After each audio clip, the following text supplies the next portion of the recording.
Hello friends, welcome to Devbhoomi education. Friends, आज हम यहाँ पे अध्ययन करेंगे उत्तराखंड प्रवक्ता के लिए प्रैक्टिस सेट।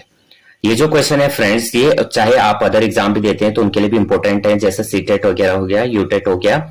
लेकिन अभी आपका जो है अप्रैल में जो है प्रवक्ता भर्ती है, तो इसके लिए जो है आपका जो स्क्रीनिंग होगा उसके लिए मैं पूरा यहाँ पे प्रैक्टिस सेट यहाँ पे लेके आ रखा हूँ। यहाँ पे टोटल आपको क्वेश्चन जो मिलेंगे वो मिलेंगे 150। लेकिन फ्रेंड्स, यहाँ पे जो क्वेश्चन है, यहाँ पे मैं आज जो कराऊंगा केवल उत्तराखंड और यहाँ पे जो है जीएस और जीके कराऊंगा। बाकी इसके बाद जो है हिंदी और मैथ्स जो होगा वो नेक्स्ट वीडियो में मैं लेके आऊंगा। तो ये क्वेश्चन आपके कितने यहाँ पे सही बनते हैं, इसका आंसर आप कमेंट करना। और ये वीडियो अगर आपको हेल्पफुल लगेगी तो प्लीज वीडियो को लाइक शेयर और सब्सक्राइब कर देना।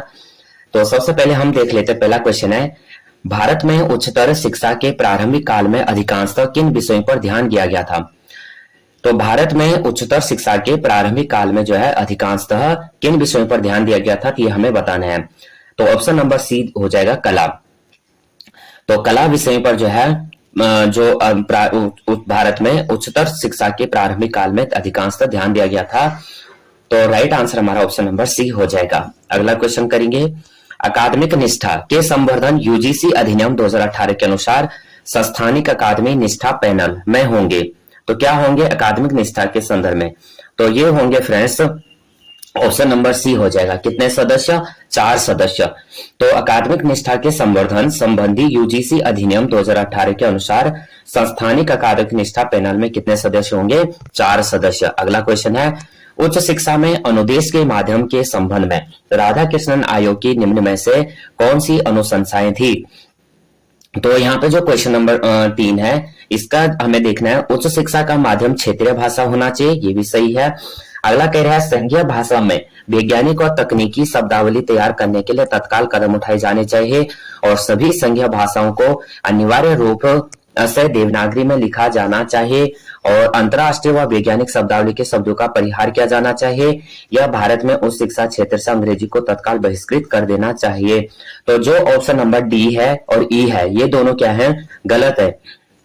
लेकिन जो है उच्च शिक्षा में अनुदेश के माध्यम से संबंध में राधा कृष्णन आयोग ने जो संशय की थी वो की थी ऑप्शन नंबर 1। क्या हो जाएगा?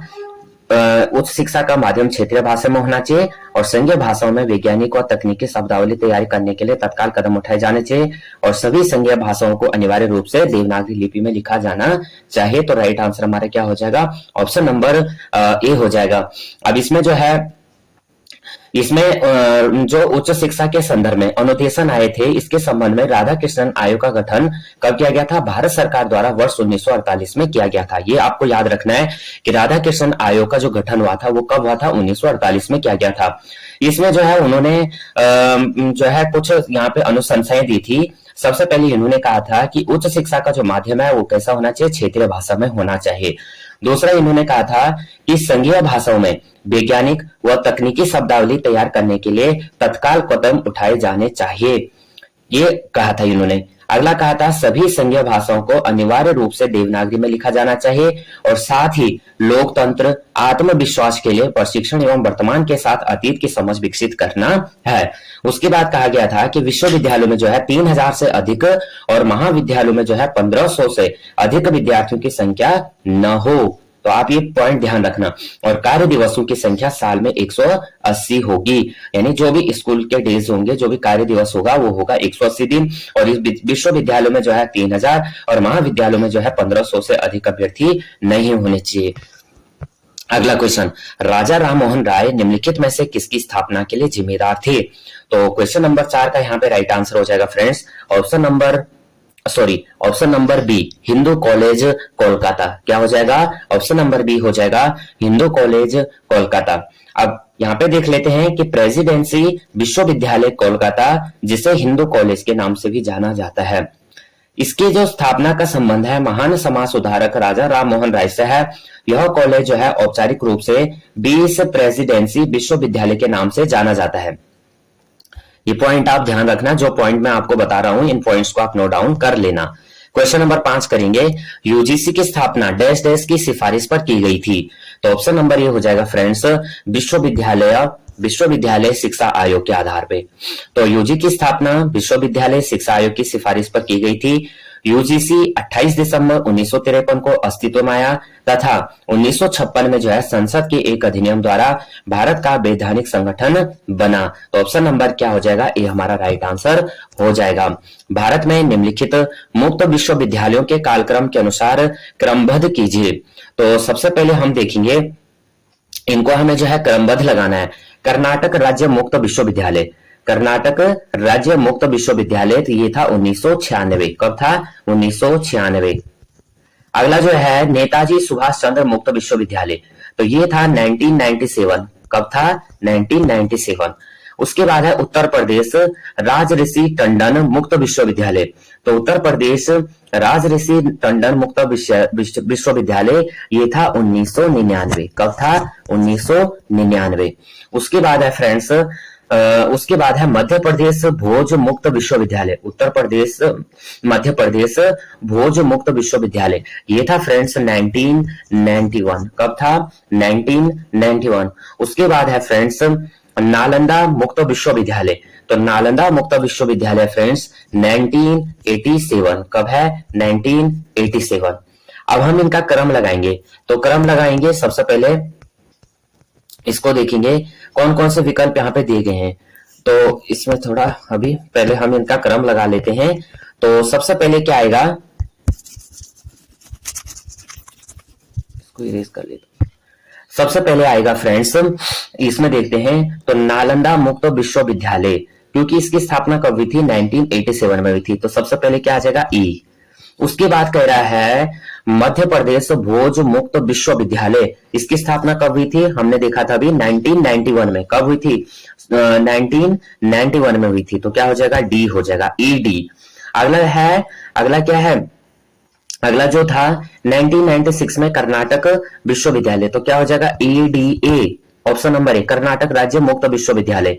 उसके बाद है जो 1997 में कौन था, नेताजी सुभाष चंद्र विश्वविद्यालय, तो ऑप्शन नंबर बी हो जाएगा। क्या हो जाएगा, इसकी जो स्थापना हुई थी ये हुई थी 1997 में, और सॉरी यहाँ पे 1996 में पहले क्या हुआ था, यहाँ पे कर्नाटक राज्य मुक्त विश्वविद्यालय, तो सी हो जाएगा। तो क्या हो जाएगा, EDAC बी। अब क्या बचा हमारे पास, हमारे पास बचा है बी। हमारे पास बी हो गया, सी हो गया, और ए हो गया, बी हो गया, सी हो गया, डी हो गया, ई हो गया। तो सभी ऑप्शन हमारे क्या हो गए यहाँ पे। तो सबसे पहले देखेंगे EDAC बी। EDAC बी कौन से ऑप्शन में है, वही हमारा राइट आंसर हो जाएगा। तो ईडी यहाँ पे देखते हैं सबसे पहले ईडी, एक मिनट दोबारा देख लेते हैं इनको ऑप्शन, क्योंकि यहाँ पे मैच नहीं हो रहे। तो सबसे पहले क्या है, सबसे पहले देखेंगे क्या हो जाएगा, ए, यानी कर्नाटक जो है ए में क्या आ जाएगा, नालंदा विश्वविद्यालय, तो ई हो जाएगा सॉरी यहाँ पे, हाँ ये हो जाएगा ई, नालंदा विश्वविद्यालय। उसके बाद है उसके बाद देखेंगे मध्य प्रदेश, तो मध्य प्रदेश है डी में। उसके बाद है मध्य प्रदेश के बाद है कर्नाटक, ए हो जाएगा EDA। उसके बाद है कर्नाटक के बाद नेताजी सुभाष चंद्र, तो हो जाएगा बी, EDBA। किसमें है, EDBA, EDAB, तो option number B right answer हो जाएगा। अगला क्वेश्चन करेंगे, भारत में निम्नलिखित प्रकार के विश्वविद्यालयों में से कौन से न्यूनतम संख्या में है, तो कौन से न्यूनतम संख्या में ये हमें बताना है, 7वां। तो ऑप्शन नंबर डी हो जाएगा केंद्रीय विश्वविद्यालय। भारत में निम्नलिखित प्रकार के विश्वविद्यालयों में कौन से न्यूनतम संख्या में है, तो ऑप्शन नंबर डी हो जाएगा। भारत में केंद्रीय विश्वविद्यालयों की जो संख्या है वो सबसे कम है, और कितनी है, 54 यानी 54 है। 2023 तक भारत में विभिन्न श्रेणियों में 1074 विश्वविद्यालय, केंद्रीय, राज्य, निजी और डीम्ड यूनिवर्सिटी में शीर्ष विश्वविद्यालय, केंद्रीय और राज्य और सार्वजनिक विश्वविद्यालय जो छात्रों के लिए जो है शिक्षा की लागत को कम करने के लिए सरकार द्वारा वित्त पोषित हैं। अगला क्वेश्चन है क्वेश्चन नंबर 8, प्रथम भारतीय शिक्षा आयोग में निम्नलिखित भी था, क्या था ये हमें बताना है। तो क्वेश्चन नंबर 8 का राइट आंसर हो जाएगा फ्रेंड्स त्रिभाषा फार्मूला। क्या था, प्रथम भारतीय शिक्षा आयोग में त्रिभाषा फार्मूला था। तो 8 का right answer option number C हो जाएगा। तो भारतीय शिक्षा आयोग 1964 और 1966 द्वारा जो है त्रिभाषा सूत्र का सुझाव दिया गया था। त्रिभाषा सूत्र का सुझाव कब दिया गया था फ्रेंड्स? ये दिया गया था 1964 से और 1966। और उसके बाद यहाँ पे जो है राष्ट्रीय शिक्षा आयोग 1964 और 1966, जिसे जो है कोठारी आयोग के नाम से भी जाना जाता है। इस आयोग के किस नाम से जाना जाता है? 1964 और 1966, जिसमें जो है त्रिभाषा सूत्र का सुझाव दिया गया था। इसे राष्ट्रीय शिक्षा आयोग के नाम से जाना जाता है और इसे जो है कोठारी आयोग के नाम से जाना जाता है। और यह सूत्र जो है 1968 में जो है राष्ट्रीय नीति संकल्प में प्रतिपादित किया गया। और इसका जो गठन हुआ था, कोठारी आयोग का जो गठन हुआ था, ये हुआ था फ्रेंड्स 14 जुलाई 1964 को, जिसे जो है 14 जुलाई 1964 में दौलत सिंह कोठारी की अध्यक्षता में, ये पॉइंट जो है हमें याद रखने हैं कि जो भारतीय शिक्षा आयोग है 1964-66 में त्रिभाषा सूत्र लेके आई थी। और इससे जो है राष्ट्रीय शिक्षा आयोग जो था, इसे कोठारी आयोग के नाम से भी जाना जाता है। और इसका जो सूत्र है 1968 में प्रतिपादित किया गया था। और इसका जो गठन है फ्रेंड्स 14 जुलाई 1968 को किया गया था दौलत सिंह कोठारी की अध्यक्षता में। तो ये जो है हमारा राइट आंसर है option number C. Question number 9, देश के कितने विश्वविद्यालय यूजीसी केयर विश्वविद्यालयों के रूप में संदर्भित किए गए हैं? तो क्वेश्चन नंबर 9 का हमें बताना है कि देश के जो ऐसे कितने विश्वविद्यालय हैं जो है यूजीसी केयर विश्वविद्यालय के रूप में संदर्भित किए गए हैं। तो इसका राइट आंसर हो जाएगा फ्रेंड्स ऑप्शन नंबर बी, 4 हो जाएंगे। अब इसमें देख लेते हैं, सबसे पहले इनके बारे में पढ़ेंगे। सबसे पहले जो है विश्वविद्यालय अनुदान आयोग संकाय सदस्यों द्वारा उच्च गुणवत्ता वाले और शोध और नए ज्ञान को सृजन को बढ़ावा देने के उद्देश्य से जो है मानक और अपहरक भ्रामक संदिग्ध पत्रिकाओं के बीच जो है अंतर करने का प्रयास और यह सुनिश्चित करना कि भारतीय शैक्षिक कार्य केवल विश्व स्तर पर मान्यता प्राप्त और स्वीकार पत्रिकाओं में प्रकाशित हो। इसी का जो उद्देश्य है यूजीसी ने 14 जनवरी 2019 में घोषणा के अनुसार जो है यहाँ पे शैक्षिक और शोध आचार नीति संघ की स्थापना की थी।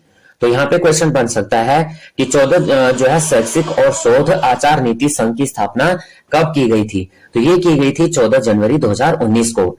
इसका जो कार्य था वो था भारतीय विश्वविद्यालयों में शोध की गुणवत्ता में सुधार करना और शैक्षिक एवं शोध अखंडता के साथ साथ प्रकाशन और आचार नीति को जो है बढ़ावा देना है। वर्तमान में जो है देश में कुल 4 विश्वविद्यालयों को यूजीसी केयर विश्वविद्यालय के रूप में संदर्भित किया गया है, जो निम्न है। अब कौन कौन से हम देख लेते हैं। सबसे पहले जवाहरलाल नेहरू विश्वविद्यालय नई दिल्ली, कहां पे है? जवाहरलाल नेहरू विश्वविद्यालय नई दिल्ली, उत्तरी क्षेत्र, पहला ये हो गया। दूसरा है MS यूनिवर्सिटी ऑफ बड़ौदा पश्चिमी क्षेत्र में, तो ये आप देख लेना। उसके बाद है हैदराबाद विश्वविद्यालय हैदराबाद दक्षिणी क्षेत्र और तेजपुर विश्वविद्यालय असम पूर्वी क्षेत्र। यानी जो चारों दिशाएं हैं, चारों दिशाओं में जो है 4 विश्वविद्यालय यूजीसी केयर विश्वविद्यालय के संदर्भित किए गए हैं। अगला क्वेश्चन है फ्रेंड्स, एक बार अगर आप रिवीजन करना चाहते हैं तो देख लीजिए। सबसे पहले है जवाहरलाल नेहरू विश्वविद्यालय नई दिल्ली उत्तरी क्षेत्र, MS यूनिवर्सिटी ऑफ बड़ौदा या बड़ौदा पश्चिमी क्षेत्र, हैदराबाद विश्वविद्यालय हैदराबाद दक्षिणी क्षेत्र और तेजपुर विश्वविद्यालय असम पूर्वी क्षेत्र। अगला क्वेश्चन है NHERC का पूर्ण रूप क्या है? NHERC का पूर्ण रूप क्या है? Option number C right answer हो जाएगा।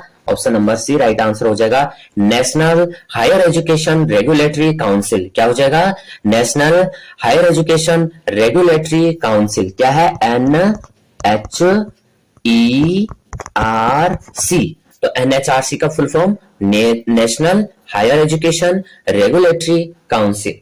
तो यहां पे देखेंगे इसमें कि NHERC का जो पूर्ण रूप है नेशनल हायर एजुकेशन काउंसिल है। इसे उच्च शिक्षा संस्थानों के नियमन मानकों में सुधार और निगरानी के लिए जो है प्रस्तावित किया गया है। इसका जो उद्देश्य है शिक्षा की गुणवत्ता सुनिश्चित करना और विभिन्न नियामक संस्थाओं को एकीकृत करना और प्रशासनिक प्रक्रियाओं को यहाँ पे सरल बनाना है। अगला क्वेश्चन कर लेते हैं, क्वेश्चन नंबर 11। भारत में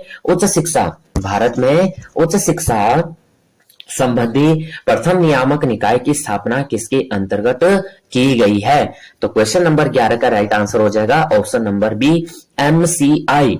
एमसीआई के अंतर्गत जो है भारत में शिक्षा संबंधी प्रथम नियामक निकाय की स्थापना की गई है। तो यहाँ पे सबसे पहले देखेंगे भारत में उच्च शिक्षा संबंधी प्रथम नियामक निकाय की स्थापना एमसीआई के अंतर्गत की गई है। मेडिकल काउंसिल ऑफ इंडिया, क्या बोलेंगे?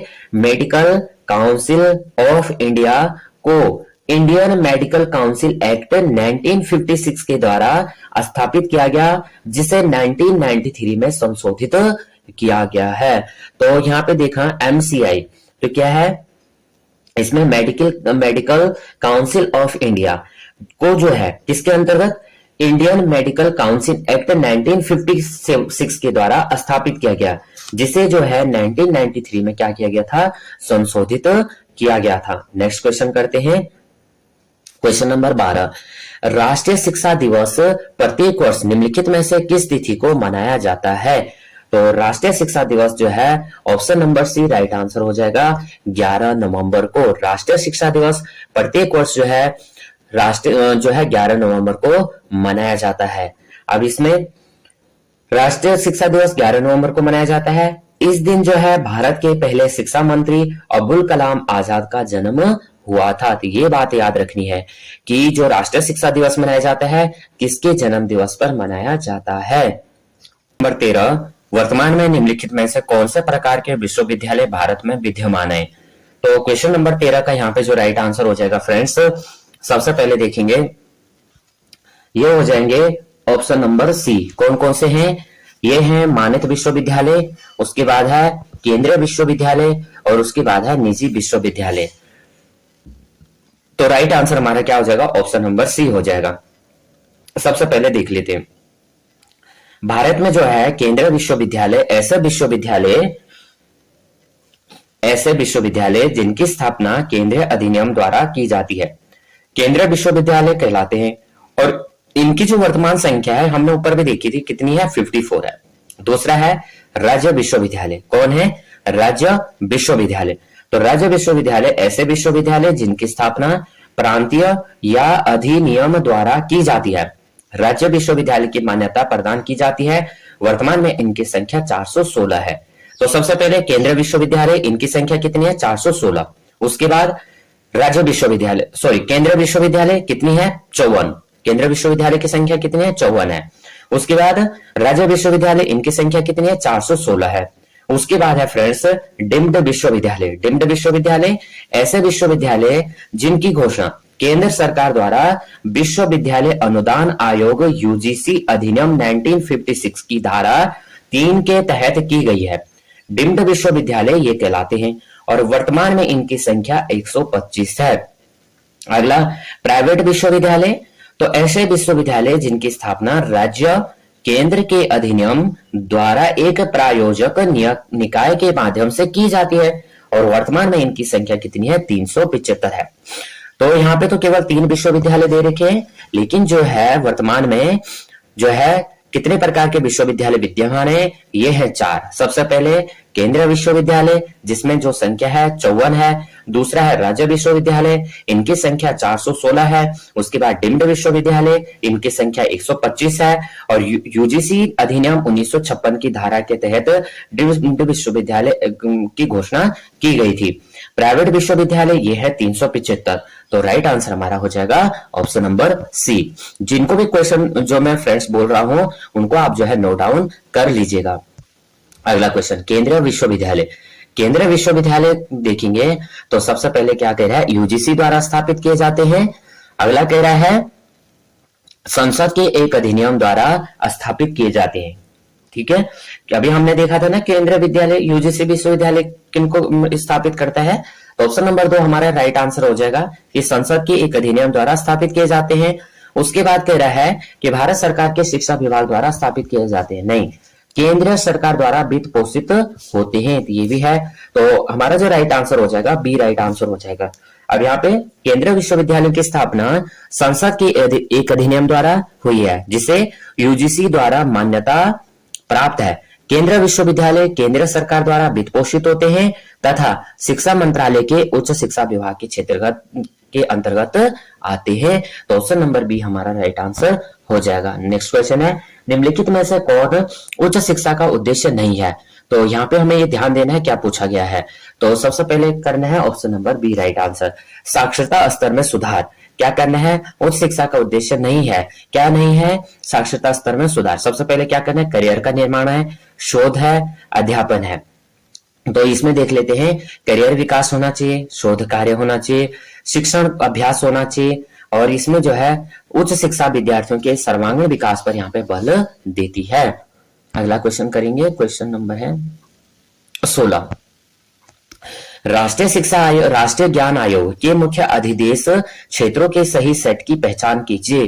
तो 16 में देखेंगे सबसे पहले क्या है, राष्ट्रीय ज्ञान आयोग के मुख्य अधिदेश क्षेत्रों के सही सेट की।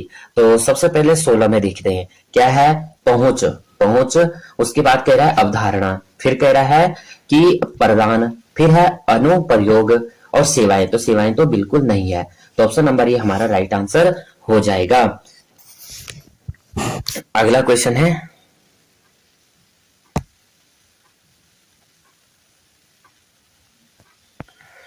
यूजीसी की स्थापना किस उद्देश्य के लिए की गई हुई है? तो 17 में देखते हैं। तो यहाँ पे सबसे पहले देखेंगे क्वेश्चन नंबर 17, विश्वविद्यालय यहाँ पे कि देश में उच्च शिक्षा में अनुसंधान और नव परिवर्तनों को बढ़ावा देना, विश्वविद्यालय शिक्षा के मानकों का समन्वय, निर्धारण और देखभाल करना, देश में उच्च शिक्षा तक पहुंच को बढ़ाना, विश्वविद्यालय और कॉलेजों को अनुदानों का वितरण करना, संघ तथा राज्य सरकारों और उच्च शिक्षा अधिगम संस्थानों के बीच महत्वपूर्ण कड़ी के रूप में सेवा प्रदान करना। तो यहाँ पे हमारे जो कूट दिए गए हैं, सबसे पहले हम कूट को देखेंगे। तो डी हमारा राइट आंसर हो जाएगा। क्या हो जाएगा? बी और डी ई। क्या हो जाएगा? बी डी ई हमारा राइट आंसर हो जाएगा। ये विश्वविद्यालयों जो शिक्षा के मानकों का समन्वय, निर्धारण और देखभाल करना है, विश्वविद्यालयों एवं कॉलेजों को अनुदानों का वितरण करना, और संघ तथा राज्य सरकार एवं उच्च शिक्षा अधिगम संस्थानों मध्य महत्वपूर्ण कड़ी के रूप में सेवा प्रदान करना है। अगला क्वेश्चन कर लेते हैं, क्वेश्चन नंबर है 18, वह देश जहां पर उच्च शिक्षा संस्थानों की सर्वाधिक संख्या है, वह देश जहां पर जो है शिक्षा संस्थानों की सर्वाधिक संख्या है, वो कौन सा देश है फ्रेंड्स? वो है भारत। तो भारत देश में जो है सर्वाधिक उच्च शिक्षण संस्थान है, जिनकी जो संख्या है वो कितनी है? 1000 से अधिक। तो ये हमारा राइट आंसर हो जाएगा। अगला क्वेश्चन कर लेते हैं, क्वेश्चन नंबर है 19, यहाँ पे NIRF का पूर्ण रूप क्या है? NIRF का पूर्ण रूप है friends national institutional ranking framework. क्या हो जाएगा? नेशनल इंस्टीट्यूशनल रैंकिंग फ्रेमवर्क हो जाएगा। राष्ट्रीय संस्थागत रैंकिंग फ्रेमवर्क NIRF को 29 सितंबर 2015 को जो है शिक्षा मंत्रालय, तत्कालीन मानव संसाधन विकास मंत्रालय द्वारा जो है अनुमोदित किया गया था। ये देश के जो है उच्च शिक्षण संस्थानों को रैंक प्रदान करने के लिए भारत सरकार का प्रयास है, और वर्ष 2018 में समूचे देश में सभी सरकारी शिक्षण संस्थानों के लिए NIRF में हिस्सा लेना अनिवार्य कर दिया गया, और इस रैंकिंग में जो है 11 श्रेणियों में संस्थाओं को जो है सूचीबद्ध किया जाता है। अगला क्वेश्चन है 20, राष्ट्रीय उच्चतर शिक्षा अभियान RUSC रूसा का लक्ष्य उच्च शिक्षा प्रणाली में निम्नलिखित हासिल करना है। तो 20 का यहाँ पे राइट आंसर है ऑप्शन नंबर देखेंगे समानता, पहुंच, और उसके बाद है फ्रेंड्स उत्कृष्टता। क्या हो जाएगा? समानता, पहुंच और उत्कृष्टता। तो ABD right answer option number C हो जाएगा। तो सबसे पहले इसमें देख लेते हैं, राष्ट्रीय उच्चतर शिक्षा अभियान क्या है? रूसा एक केंद्रीय प्रायोजित योजना है जो पात्र राज्य उच्चतर शैक्षिक संस्थाओं को वित्त पोषित करने के उद्देश्य से वर्ष 2013 में प्रारंभ किया गया था, और केंद्रीय वित्त पोषण सामान्य वर्ग के राज्यों के लिए 63 65:35 के अनुपात में और विशेष वर्ग के राज्यों के लिए 90:10 के अनुपात में मापदंड आधारित है और परिणाम पर इसका निर्भर होगा। राज्य उच्चतर शिक्षा योजनाओं के समालोचनात्मक मूल्यांकन के आधार पर राज्यों को जो है वित्त पोषण दिया जाता है, जो उच्चतर शिक्षा में समानता यानी इक्विटी, पहुंच, एक्सेस और उत्कृष्टता, एक्सीलेंस के मामलों को सुलझाने के लिए राज्य की कार्य योजना की व्याख्या करता है। यहाँ पे थोड़ा फ्रेंड्स हम रूसा के कुछ महत्वपूर्ण उद्देश्य देख लेते हैं। सबसे पहले इसमें जो है उद्देश्य है पहला कि निर्धारित मापदंडों को सुनिश्चित करते हुए राज्य संस्थाओं की समग्र गुणवत्ता में सुधार करना है, संबंधन शैक्षिक और परीक्षा प्रणाली में सुधारों को सुनिश्चित करना, उच्चतर शैक्षिक संस्थाओं को अनुसंधान और नवाचार के क्षेत्र में समर्पित करने के लिए योग्य पर्यावरण का निर्माण करना है। क्वेश्चन नंबर 21 करेंगे। पुरातन काल में नालंदा विश्वविद्यालयों में निम्नलिखित में से कौन सी प्रवेश विधि अभिभावी थी? तो 21 में राइट आंसर हो जाएगा ऑप्शन नंबर ए हो जाएगा प्रवेश परीक्षा। तो यहाँ पे देखते हैं फ्रेंड्स, भारतीय शिक्षा के इतिहास में नालंदा विश्वविद्यालय बिहार राज्य में पटना के निकट स्थित था। शिक्षा केंद्र के रूप में इसकी ख्याति 5वीं शताब्दी में हुई। चीनी यात्री जो फायान थे और ह्वेनसांग के भारत यात्रा वर्णन में नालंदा की ख्याति का ज्ञान प्राप्त होता है। नालंदा की जो उन्नति में गुप्त सम्राटों का विशेष योगदान रहा और इस विश्वविद्यालय में एक विशाल पुस्तकालय था। इसमें सभी विषयों की पुस्तकों का एक विशाल संग्रह था। संपूर्ण पुस्तकालय 3 भागों में विभाजित था। कौन कौन से थे? रत्न सागर, रत्नोधि और रत्न रंजक। कौन कौन थे? पुस्तकालय जो है किन भागों में था? रत्न सागर, रत्नोधि और रत्न रंजक। नालंदा विश्वविद्यालय में जो है छात्रों का प्रवेश कठिन था। प्रवेश के लिए जो है इच्छुक विद्यार्थियों से पंडित के द्वारा प्रवेश परीक्षा ली जाती थी और इस परीक्षा में जो विद्यार्थी सफल हो जाते थे केवल उन्हीं को विश्वविद्यालय में प्रवेश का अधिकार था। विश्वविद्यालय में शिक्षा प्राप्त करने के लिए छात्रों को कोई शुल्क नहीं देना पड़ता था और छात्रों के निवास, भोजन, वस्त्र और चिकित्सा इत्यादि की व्यवस्था निःशुल्क थी। शुल्क या खर्च का यह सब भार राजा और प्रजा पर था। तो सबसे पहले ये क्वेश्चन बन सकते हैं कि पुस्तकालय कितने भागों में था? 3 भागों में था, रत्न सागर, रत्नोधि और रत्न रंजक। अगला क्वेश्चन, नीचे दी गई सूची में उन कारकों की पहचान कीजिए। Question number 22। तो सबसे पहले देखेंगे फ्रेंड्स, जिस सीमा तक शिक्षक स्पष्ट प्रस्तुति देता है, कक्षा के साथ साथ संस्था में विचारों को साझा करने एवं खुली चर्चा करने की संभावनाएं, छात्रों के प्रश्नों का उत्तर देने के क्रम में प्रदर्शित होने वाली विशेष सामग्री पर प्रशिक्षण की निपुणता और संस्था अथवा कक्षा में सकारात्मक प्रबंधन का बार बार उपयोग किया जाना या शिक्षक तथा उसके मार्गदर्शन की उपलब्धता। तो हमारा राइट आंसर हो जाएगा ऑप्शन नंबर डी। यहाँ पे राइट आंसर होगा फ्रेंड्स, कक्षा के साथ साथ संस्था में विचारों को साझा करने एवं खुले विचारों यहाँ पे चर्चा करने की तो संभावना है और उसके बाद है संस्था अथवा कक्षा में सकारात्मक प्रबंधन का बार बार उपयोग करना है। तो ऑप्शन नंबर डी हमारा राइट आंसर हो जाएगा। तो इसमें जो है फ्रेंड्स, कक्षा के भौतिक परिवेश तथा सामाजिक एवं भावनात्मक परिवेश विद्यार्थियों के अधिगम पर उल्लेखनीय प्रभाव डालता है। शिक्षण की गतिविधियां उस समय सर्वाधिक प्रेरणादायक होती हैं जब वे विद्यार्थियों को या तो समस्या का व्यवहारिक रूप अन्वेषण करने के लिए जोड़ते हैं या समस्या के समाधान के द्वारा चिंतन कौशलों को विकसित करने के लिए सक्रिय रूप से जोड़ते हैं। किसी संस्था के सकारात्मक अधिगम परिवेश के संबंध में जो है शिक्षण को प्रभावित करने वाले कारक जो है निम्नलिखित हैं। कौन कौन से हैं? कक्षा के साथ साथ संस्था में विचारों को साझा करना एवं खुली चर्चा करने हेतु संभावनाएं, संस्था अथवा कक्षा में सकारात्मक प्रबंधन का बार बार उपयोग किया जाना, कक्षा एवं संख्या को समावेशी परिवेश के रूप में विकसित करना है। क्वेश्चन नंबर कर लेते हैं 23। नीचे दिए गए कथन, यहाँ पे कथन दिया गया है, कथन और कारण, कथन 1 और कथन 2 दिया गया है। इसमें हमें दोनों कथनों में बताना है कौन सा यहाँ पे सही है। सबसे पहले, प्रभावी होने के लिए शिक्षण एवं परीक्षण दोनों साथ साथ चलने चाहिए और कथन द्वितीय कह रहा है कि प्रतिपुष्टि निर्माणात्मक मूल्यांकन का आवश्यक घटक नहीं बनता है। तो यहाँ पे सबसे पहले देखेंगे जो सी राइट आंसर हो जाएगा। एक तो सही है लेकिन यहाँ पे दूसरा कथन गलत है। तो कथन ये सही है क्योंकि प्रभावी शिक्षण के लिए जो है शिक्षण और परीक्षण का एक साथ चलना आवश्यक है ताकि सीखने की प्रक्रिया में नियमित रूप से प्रगति का जो आकलन किया जा सके। लेकिन यहाँ पे जो कथन द्वितीय दिया गया है, क्योंकि प्रतिपुष्टि जो है फीडबैक निर्माणात्मक मूल्यांकन का एक आवश्यक घटक है। प्रतिपुष्टि के माध्यम से जो है छात्रों को उनकी त्रुटियों का पता चलता है और उन्हें सुधार करने का यहाँ पे अवसर भी मिलता है। तो ऑप्शन नंबर यहाँ पे सी राइट आंसर हमारा हो जाएगा। क्वेश्चन नंबर 24, शिक्षण अधिगम उद्देश्यों के संज्ञानात्मक क्षेत्र में निम्नांकित में से किस अधिगम परिणामों के उच्चतर प्रकार के रूप में वर्गीकृत किया जाएगा? तो 24 ऑप्शन नंबर डी हमारा यहाँ पे देखेंगे। सबसे पहले क्या होगा कि अवधारणात्मक तत्वों का विश्लेषण होगा, उसके बाद होगा विश्लेषणात्मक विश्लेषण जिसमें विचारों की सृजनात्मक व्यवस्था निहित हो, और उसके बाद होगा मूल्यांकन जिसमें आंतरिक एवं बाह्य मानकों के अनुप्रयोग द्वारा निर्णय लिया गया हो। तो ऑप्शन नंबर डी हमारा राइट आंसर हो जाएगा। तो संज्ञानात्मक क्षेत्र में जो है ब्लूम के वर्गीकरण के क्षेत्र में से है। यह ज्ञान और कौशल पर आधारित क्षेत्र है।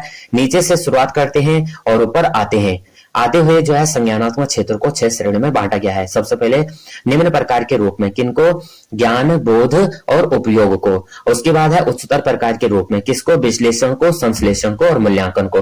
तो क्या है, ज्ञान, बोध, उपयोग, विश्लेषण, संश्लेषण और मूल्यांकन। अगला क्वेश्चन करेंगे 25 देखेंगे। नीचे यहाँ पे 2 कथन दिए गए हैं। शिक्षण और अधिगम का समक्ष स्तर तथ्यात्मक सूचना संबंध परकता को समझने, अवबोध हेतु, सामान्यीकरण के लिए और जीवन में उसके प्रयोग के अभिग्रहण पर आधारित है। शिक्षण और अधिगम का विमर्शपूर्ण स्तर आलोचनात्मक चिंतन, समस्या निवारण, कौशल और सृजनात्मक चिंतन के विकास पर आधारित है। तो 25 का यहाँ पे राइट आंसर हो जाएगा फ्रेंड्स ऑप्शन नंबर 1। कथन 1 और कथन 2 दोनों सही हैं। तो सबसे पहले शिक्षण और अधिगम का समक्ष जो है स्तर तथ्यात्मक सूचना संबंध परकता को समझने, अवबोध हेतु, सामान्यीकरण के लिए जो है जीवन में उसके प्रयोग के अधिग्रहण पर आधारित है। शिक्षक का कार्य शिक्षण है जबकि छात्र का काम सीखना यानी अधिगम है। शिक्षण और अधिगम का विमर्शपूर्ण स्तर आलोचनात्मक चिंतन, समस्या निवारण, कौशल और सृजनात्मक चिंतन के विकास का पर आधारित है। क्वेश्चन नंबर है 26। निम्नलिखित में से कौन सा अधिगम प्रबंधन तंत्र का उदाहरण नहीं है। तो 26 में हम देखेंगे फ्रेंड्स क्या हो जाएगा, ये होगा मॉडल हो जाएगा, कैनवास हो जाएगा और स्कूलोजी हो जाएगा, स्कूलोजी। तो ऑप्शन नंबर बी यहाँ पे राइट आंसर हो जाएगा 26। तो अधिगम प्रबंधन तंत्र ऐसे सॉफ्टवेयर प्लेटफॉर्म है जो शैक्षिक पाठ्यक्रम प्रदान करते हैं। इसका प्रयोग शिक्षक और छात्रों के लिए एक आभासी वातावरण प्रदान करने के लिए किया जाता है। यह आमतौर पर जो है पाठ्यक्रम सामग्री बनाने और प्रबंधित करने, शिक्षकों और छात्रों के बीच संप्रेषण और सहयोग को सुविधाजनक बनाने और छात्रों की प्रगति पर नजर रखने और छात्रों के प्रदर्शन का आकलन करने के लिए उपकरण शामिल होते हैं। अधिगम प्रबंधन तंत्र के उदाहरण Moodle, Canvas, Schoology, Socrative, Mindflash, Skyprep, spring learn, talent, blackboard learn आदि हैं। जबकि एडोपजल किसी वीडियो पर प्रश्न, ऑडियो या चित्र एम्बेड करने के लिए उपकरण प्रदान किया जाता है। तो एडोपजल क्या है ये भी आप ध्यान रखना है कि एडोपजल क्या होता है, किसी वीडियो में प्रश्न, ऑडियो या चित्र एम्बेड करने के लिए ये जो है एक उपकरण है। लेकिन यहाँ पे जो है अधिगम पर कौन सा अधिगम प्रबंधन तंत्र का उदाहरण नहीं है, ये हमें पूछा गया था तो सी नहीं था। बाकी कौन कौन से आप ध्यान देना एक बार, मॉडल हो गया, कैनवास हो गया, स्कूलोजी हो गया, सोक्रेटिव हो गया, माइंडफ्लैश हो गया, स्काईप्रेप हो गया, स्प्रिंग लर्न हो गया, स्प्रिंग लर्न और टैलेंट हो गया और ब्लैकबोर्ड लर्न हो गया। 27 देखते हैं फ्रेंड्स। असमकालिक अधिगम वातावरण का निम्नलिखित में से कौन सा एक उदाहरण नहीं है। तो 27 में हमारा राइट आंसर है फ्रेंड्स, ये है option number C, video conferencing.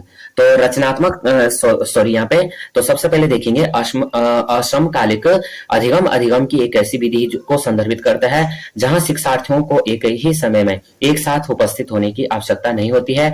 यह शिक्षार्थियों को अपनी गति और सुविधा के अनुसार शैक्षिक सामग्री जो है संसाधनों और गतिविधियों तक पहुंच प्राप्त करने और उनमें जो है संलग्न होने में सहायता करता है। वीडियो कॉन्फ्रेंसिंग असमकालिक अधिगम वातावरण का उदाहरण नहीं है। वीडियो कॉन्फ्रेंसिंग में प्रतिभागियों के बीच जो है रियल टाइम संचार और बातचीत होती है। इसमें शिक्षार्थियों को जो है लाइव वीडियो सत्र के लिए एक ही समय पर एक साथ उपस्थित होने की आवश्यकता होती है, जहां वे वास्तविक समय में एक दूसरे को देख और सुन सकते हैं। वीडियो कॉन्फ्रेंसिंग समकालिक अधिगम का एक उदाहरण है, जहां विद्यार्थी वास्तविक समय में एक दूसरे के साथ प्रशिक्षक के साथ जुड़ते हैं। क्वेश्चन नंबर है 28। रचनात्मक शैक्षिक तकनीकी शब्द किसने दिया है। तो 28 हमारा राइट आंसर हो जाएगा friends option number C, Silverman. तो रचनात्मक शैक्षिक तकनीकी शब्द जो है सिल्वरमैन ने दिया है, ये पॉइंट आप नोट डाउन करना। 29 है स्वयं प्लेटफॉर्म पर उपलब्ध पाठ्यक्रमों में होता है। तो क्या होता है friends, option number B right answer है।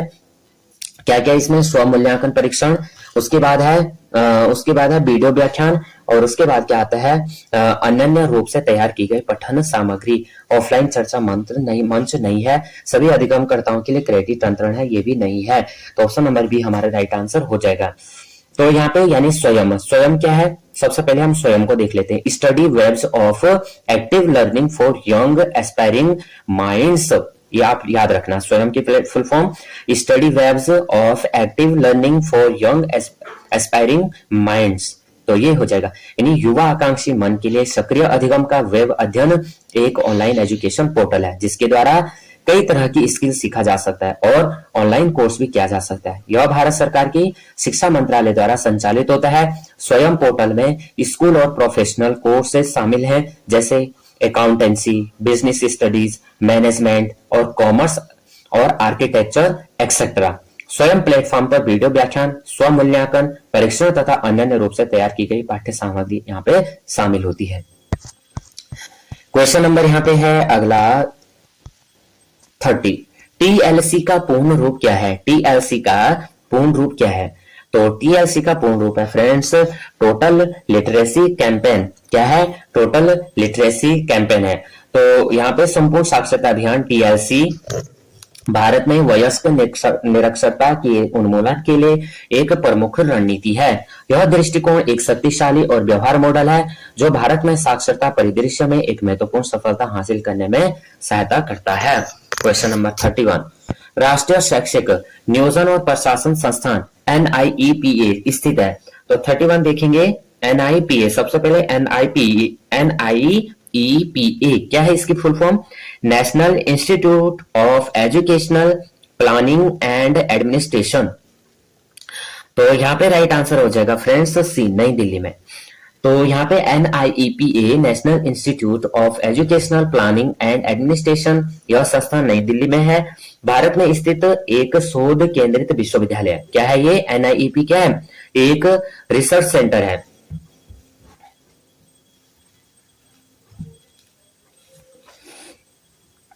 इसकी स्थापना मानव संसाधन विकास मंत्रालय, अब जो है शिक्षा मंत्रालय के भारत सरकार द्वारा किया गया था। इसकी स्थापना 1962 ईस्वी में नई दिल्ली में किया गया और इसका उपनाम नीपा है। क्या है? नीपा।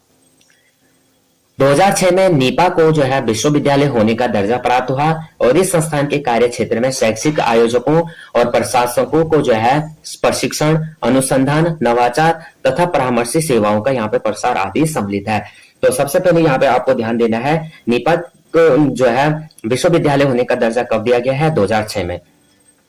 इस संस्थान में जो है इसकी स्थापना कब हुई थी? स्थापना 1962 में की गई थी और ये जो है नई दिल्ली में इसकी स्थापना की गई थी। किसके द्वारा की गई थी?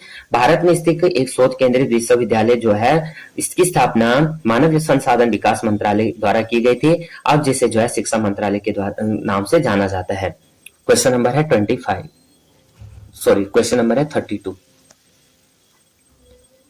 निम्न में से कौन पर्यवेक्षक की परिविधियों के बारे में सही है? तो 32 यहाँ पे देखेंगे, ऑप्शन नंबर यहाँ पे कार्यशाला प्रदर्शन हो जाएगा, सम्मेलन हो जाएगा, ऑप्शन नंबर डी हो जाएगा उपरोक्त सभी। तो कार्यशाला, सम्मेलन, प्रदर्शन, पर्यवेक्षण के परिविधियों के बारे में सही है। 33 स्कूल का प्रधानाचार्य अगले 5 वर्ष के लिए किए जाने वाले क्रियाकलापों एवं कार्यक्रमों के लक्ष्यों को निर्धारित करता है। यह किसका उदाहरण है? तो 33 यहाँ पे बी राइट आंसर हो जाएगा फ्रेंड्स। ये हो गया परिप्रेक्ष्यगत नियोजन। क्या हो जाएगा? परिप्रेक्ष्यगत नियोजन हो जाएगा। तो यहाँ पे 33 राइट आंसर हो जाएगा बी। स्कूल का प्रधानाचार्य अगले 5 वर्ष में किए जाने वाले क्रियाकलापों एवं कार्यक्रमों के लक्ष्यों को निर्धारित करता है। यह परिप्रेक्ष्यगत नियोजन का उदाहरण है। 34 करते हैं। नेतृत्व के हाली के प्रतिमान किस पर ध्यान केंद्रित करते हैं? 34। तो 34 यहाँ पे देखेंगे फ्रेंड्स सी राइट आंसर हो जाएगा। उपयुक्त शैलियों के साथ साथ स्थिति परक कारक। 34 क्या हो जाएगा? नेतृत्व में जो है 34 ये हो जाएगा उपयुक्त शैलियों के साथ साथ स्थिति परक कारक। तो नेतृत्व में मुख्य रूप से किसी व्यक्ति के क्षेत्र विशेष में कार्य करने की क्षमता को देखा जाता है। हाल ही के प्रतिमान में नेतृत्व की 5 शैलियां हैं। प्रमुख शैली के रूप में हम औसत कार्य तथा औसत व्यवहारिक को चुनते हैं जिससे कार्य निष्पादन तथा संगठनात्मक सामंजस्य बना रहे। 35 कर लेते हैं। कौन सा संप्रदाय सतत शिक्षा के अधिक निकट है?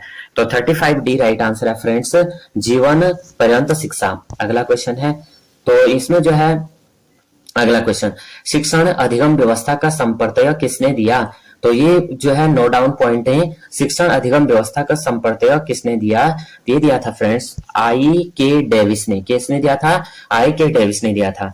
I.K. डेविस ने जो है अधिगम व्यवस्था, I.K. डेविस ने शिक्षण अधिगम व्यवस्था का संप्रत्यय दिया है। इन्होंने शिक्षण को उच्चतम व्यावसायिक प्रक्रिया कहा और इन्होंने शिक्षण अधिगम व्यवस्था का प्रत्यय शिक्षा क्षेत्र में सर्वप्रथम अपनी पुस्तक मैनेजिंग टीचिंग लर्निंग के माध्यम से जो है प्रदान किया था और शिक्षा में जो है साधनों और स्रोतों के उपयुक्त प्रयोग और उनके समन्वय करने की कला को शिक्षण अधिगम व्यवस्था कहा जाता है।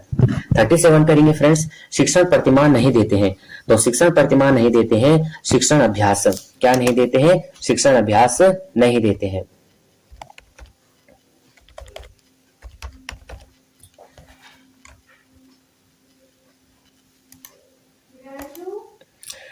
तो यहाँ पे 37 है फ्रेंड्स, शिक्षण प्रतिमान शिक्षण अभ्यास नहीं देते हैं। शिक्षण प्रतिमान शिक्षण के बारे में सोचने, विचारने एवं विचार विमर्श के पश्चात एक निश्चित व्यवस्था के अनुकूल एक रीति विधि अथवा ढंग है।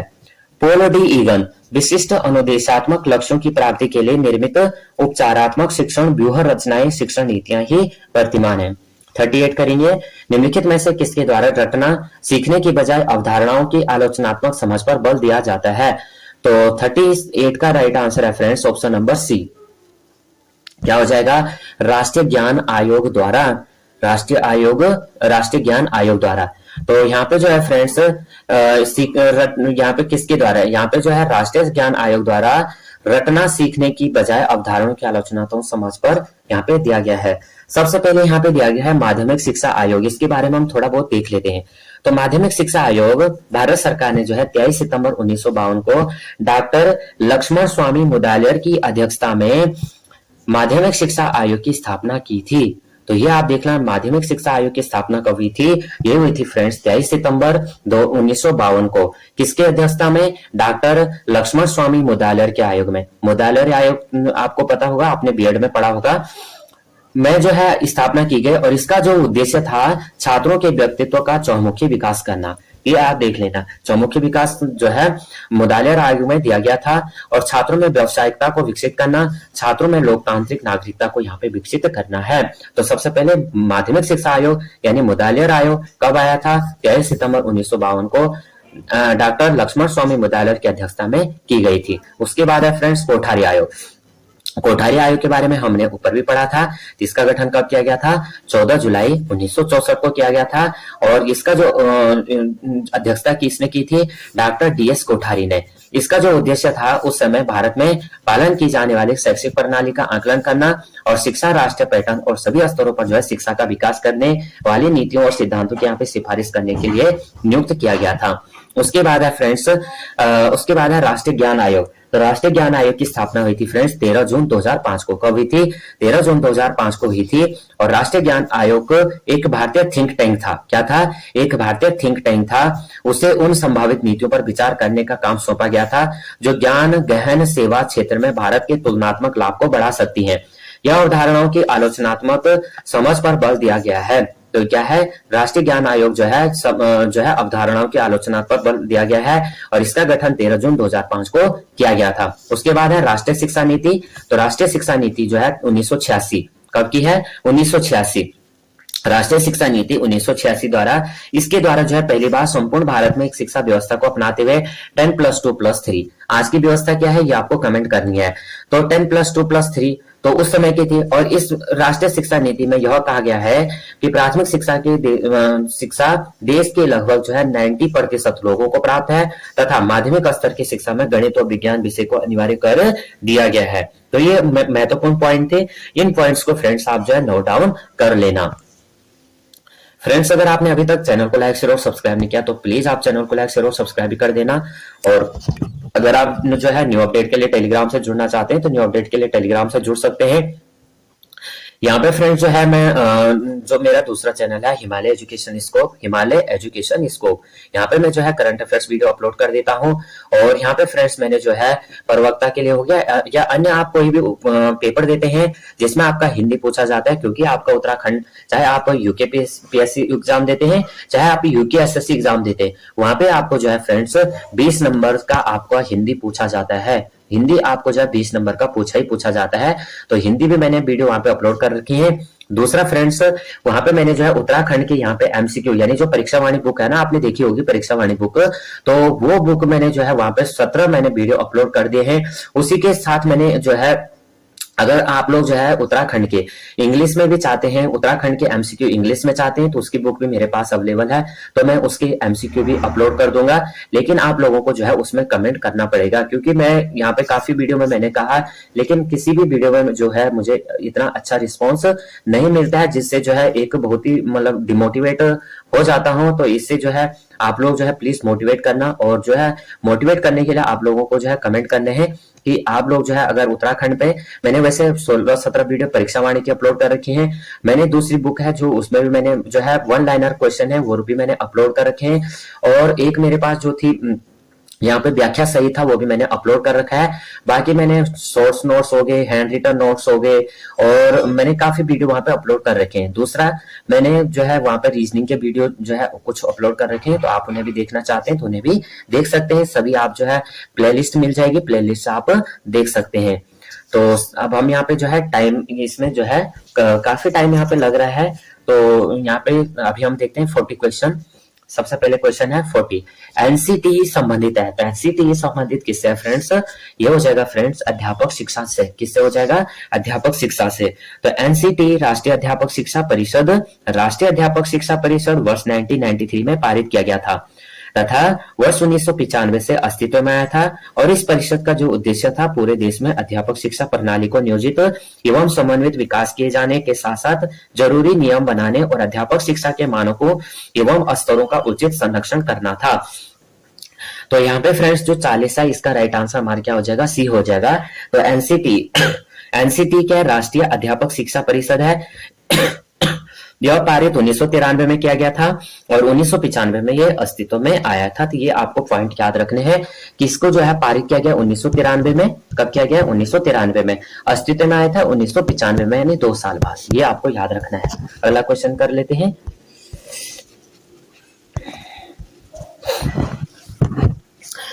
भीमबेटका के शैलाश्रय, भीमबेटका के शैलाश्रय निम्नलिखित में से किसके लिए प्रसिद्ध है? तो भीमबेटका के शैलाश्रय प्रसिद्ध है फ्रेंड्स, ये हैं भारतीय उपमहाद्वीप पर मानव जीवन के प्राचीनतम चिन्हों की वजह। तो मध्य प्रदेश के विंध्य क्षेत्र में भोपाल के दक्षिण पूर्व में रायसेन जिले में अवस्थित है भीमबेटका गुफा, जिसमें जो है मानव जीवन के प्राचीनतम चिन्हों के प्रमाण मिले हैं। और यहाँ अधिकांश चित्रकारी मध्य पाषाण युग की है, किंतु यहाँ जो है उत्तर पुरा पाषाण, ताम्र पाषाण काल जो है प्रारंभिक ऐतिहासिक और मध्यकालीन युग के लिए भी चित्र मिले हैं। यहाँ पे फ्रेंड्स जो है एमसीक्यू के मैंने जो है आप लोग जो है यहाँ पे लुसेंट के मैंने एमसीक्यू भी अपलोड कर रखे हैं। तो अगर आप जो है लुसेंट के एमसीक्यू देखना चाहते हैं तो आप लोग उनके लिए भी कमेंट करना। यहाँ पे मैंने जो है हिस्ट्री हो गया, और उसके बाद पॉलिटिकल साइंस हो गया, और उसके बाद मैंने जो है अर्थशास्त्र, 3 के मैंने वीडियो अपलोड कर रखे हैं। और मैंने आप लोगों से कहा था कि आप लोग जो है उन्हें देखना और कमेंट करना एमसीक्यू बुक से, तो आप लोग जो है उन्हें कमेंट करना।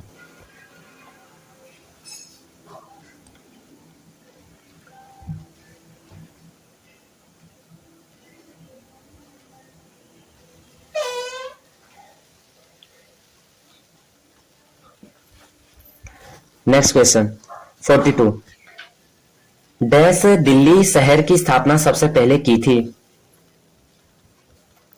डैश दिल्ली शहर की स्थापना सबसे पहले की और इसे इंद्रप्रस्थ नाम दिया था। तो किसने दिया था? ये दिया था पांडवों ने।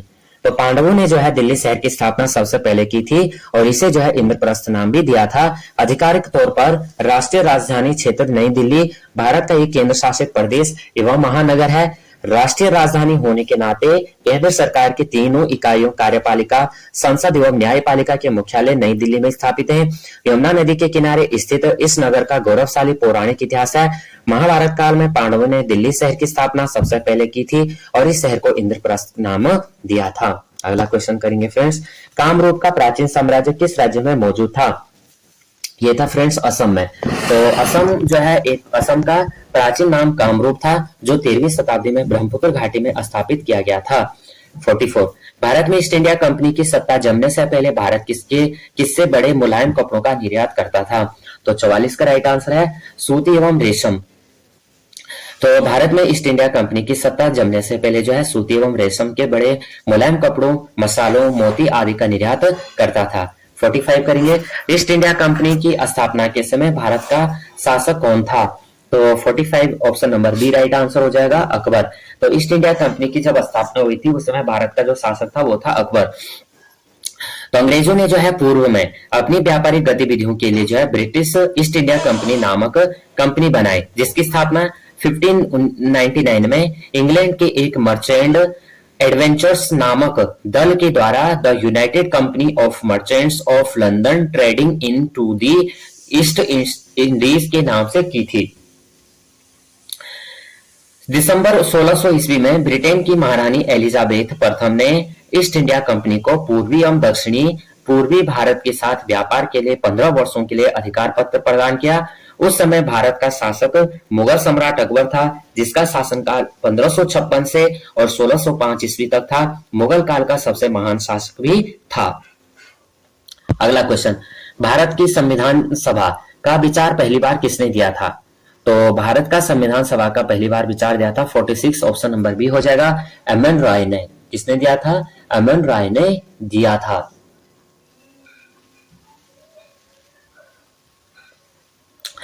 इससे संविधान से सभी महत्वपूर्ण प्रश्नोत्तरी जो है फ्रेंड्स, मैंने कल यहाँ पे भारतीय राज्य व्यवस्था से संबंधित वीडियो अपलोड कर रखी है, लुसेंट की है, और उसमें मैंने जो है एक्सप्लेन सभी को किया हुआ है, तो उन्हें आप देखना, वो क्वेश्चन आपको जो है मिल जाएंगे। तो सभी भारतीय राज्य व्यवस्था से संबंधित क्वेश्चन आप देख सकते हैं।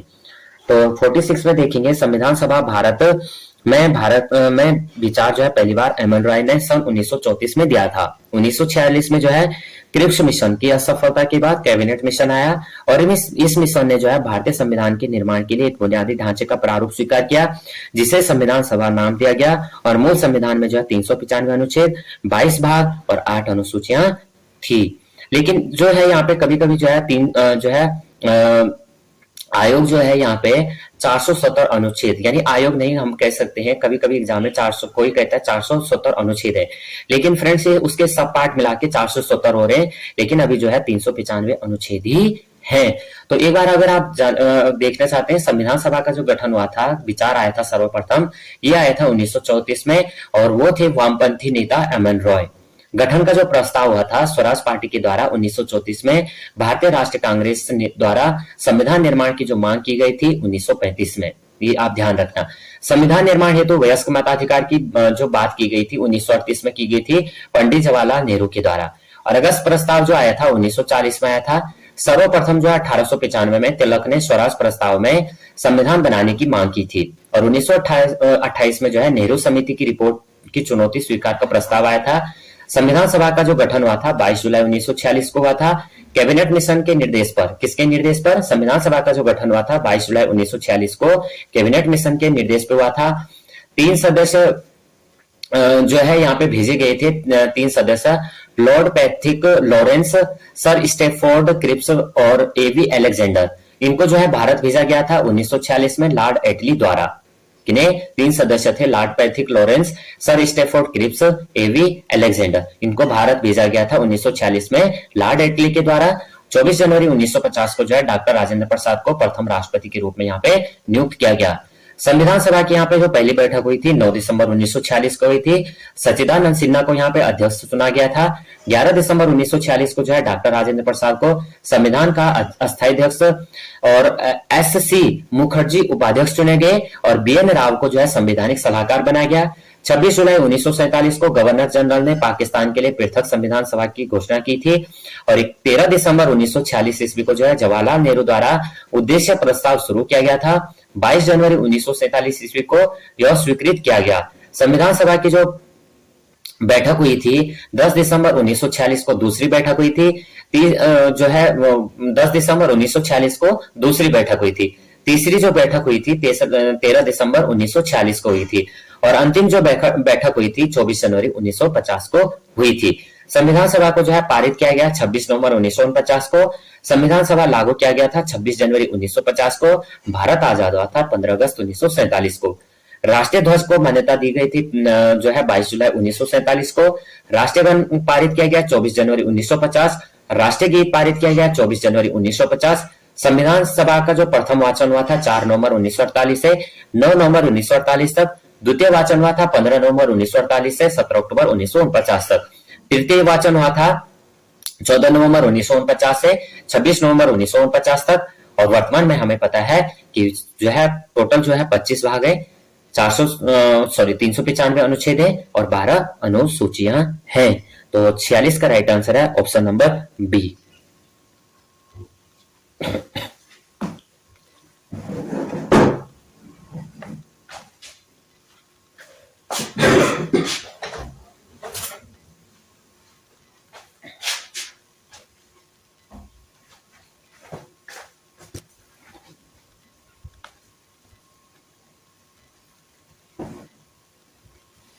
अगला क्वेश्चन है फ्रेंड्स सॉरी अगला क्वेश्चन है क्वेश्चन नंबर 47। भारतीय संविधान का कौन सा अनुच्छेद संसद में राष्ट्रपति के विशेष अभिभाषण से संबंधित है? तो 47 हम देखते हैं ऑप्शन नंबर डी। क्या हो जाएगा? Option number D 87। तो भारतीय संविधान का अनुच्छेद 87 संसद में राष्ट्रपति के विशेष अभिभाषण से संबंधित है, जिसके अंतर्गत जो है राष्ट्रपति लोकसभा के लिए प्रत्येक आम चुनाव के बाद तथा प्रथम सत्र के आरंभ में संसद के दोनों सदनों में अभिभाषण करेगा और संसद को जो है उसके आह्वान का कारण बताएगा। इस अभिभाषण में सरकार की आगे की नीतियां, प्राथमिकताओं और योजनाओं का उल्लेख शामिल रहता है। अगला क्वेश्चन करेंगे फ्रेंड्स 48। भारतीय संसद के पहले स्पीकर कौन थे? भारतीय संसद के पहले स्पीकर कौन थे फ्रेंड्स? ये थे फ्रेंड्स जीवी मावलंकर। तो भारत के प्रथम लोकसभा अध्यक्ष गणेश वासुदेव मावलंकर थे। क्या है इनका? जीवी मावलंकर का पूरा नाम क्या है? गणेश वासुदेव मावलंकर थे। इन्होंने लोकसभा स्पीकर का पद जो है 15 मई 1952 को ग्रहण किया और 27 फरवरी 1956 इनकी मृत्यु तक इस पद पर बने रहे। वर्तमान में लोकसभा अध्यक्ष कौन है? ओम बिरला। अगला क्वेश्चन, लोकसभा के प्रथम आम चुनाव में डैश डैश में आयोजित किए गए थे। तो ऑप्शन नंबर ए हो जाएगा फ्रेंड्स 1951 और 1952। लोकसभा के प्रथम आम चुनाव 25 अक्टूबर 1951 से 21 फरवरी 1952 के बीच संपन्न हुए थे। इस चुनाव में 489 सीटों में से 300 सीटें जीतकर भारतीय राष्ट्रीय कांग्रेस ने जो है बहुमत हासिल किया और पंडित जवाहरलाल नेहरू लोकतांत्रिक रूप से चुने गए देश के पहले प्रधानमंत्री बने और वर्तमान में 17वीं लोकसभा कार्यरत है, जिसका कार्यकाल 2024 में पूर्ण हो गया।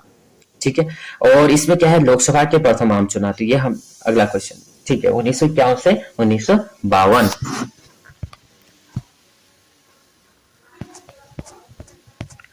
अगला क्वेश्चन है क्वेश्चन नंबर यहाँ पे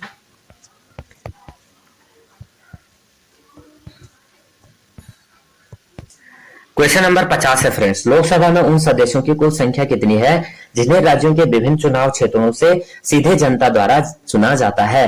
तो 50 का यहाँ पे राइट आंसर होगा फ्रेंड्स सी। कितना? 530। लोकसभा में अधिकतम संख्या 552 निर्धारित है, जिसमें 530 सदस्य राज्य यानी राज्यों के विभिन्न चुनाव क्षेत्रों से, 20 सदस्य संघ शासित प्रदेश से तथा 2 सदस्य राष्ट्रपति द्वारा एंग्लो इंडियन से चुना जाता है, यानी कुल 22 सदस्य। वर्तमान में लोकसभा में 545 सदस्य हैं। लोकसभा को जो है निम्न सदन तथा अस्थायी सदन कहा जाता है। तो लोकसभा को निम्न तथा अस्थायी सदन कहा जाता है, राज्यसभा को उच्च सदन कहा जाता है। अगला क्वेश्चन करेंगे 51।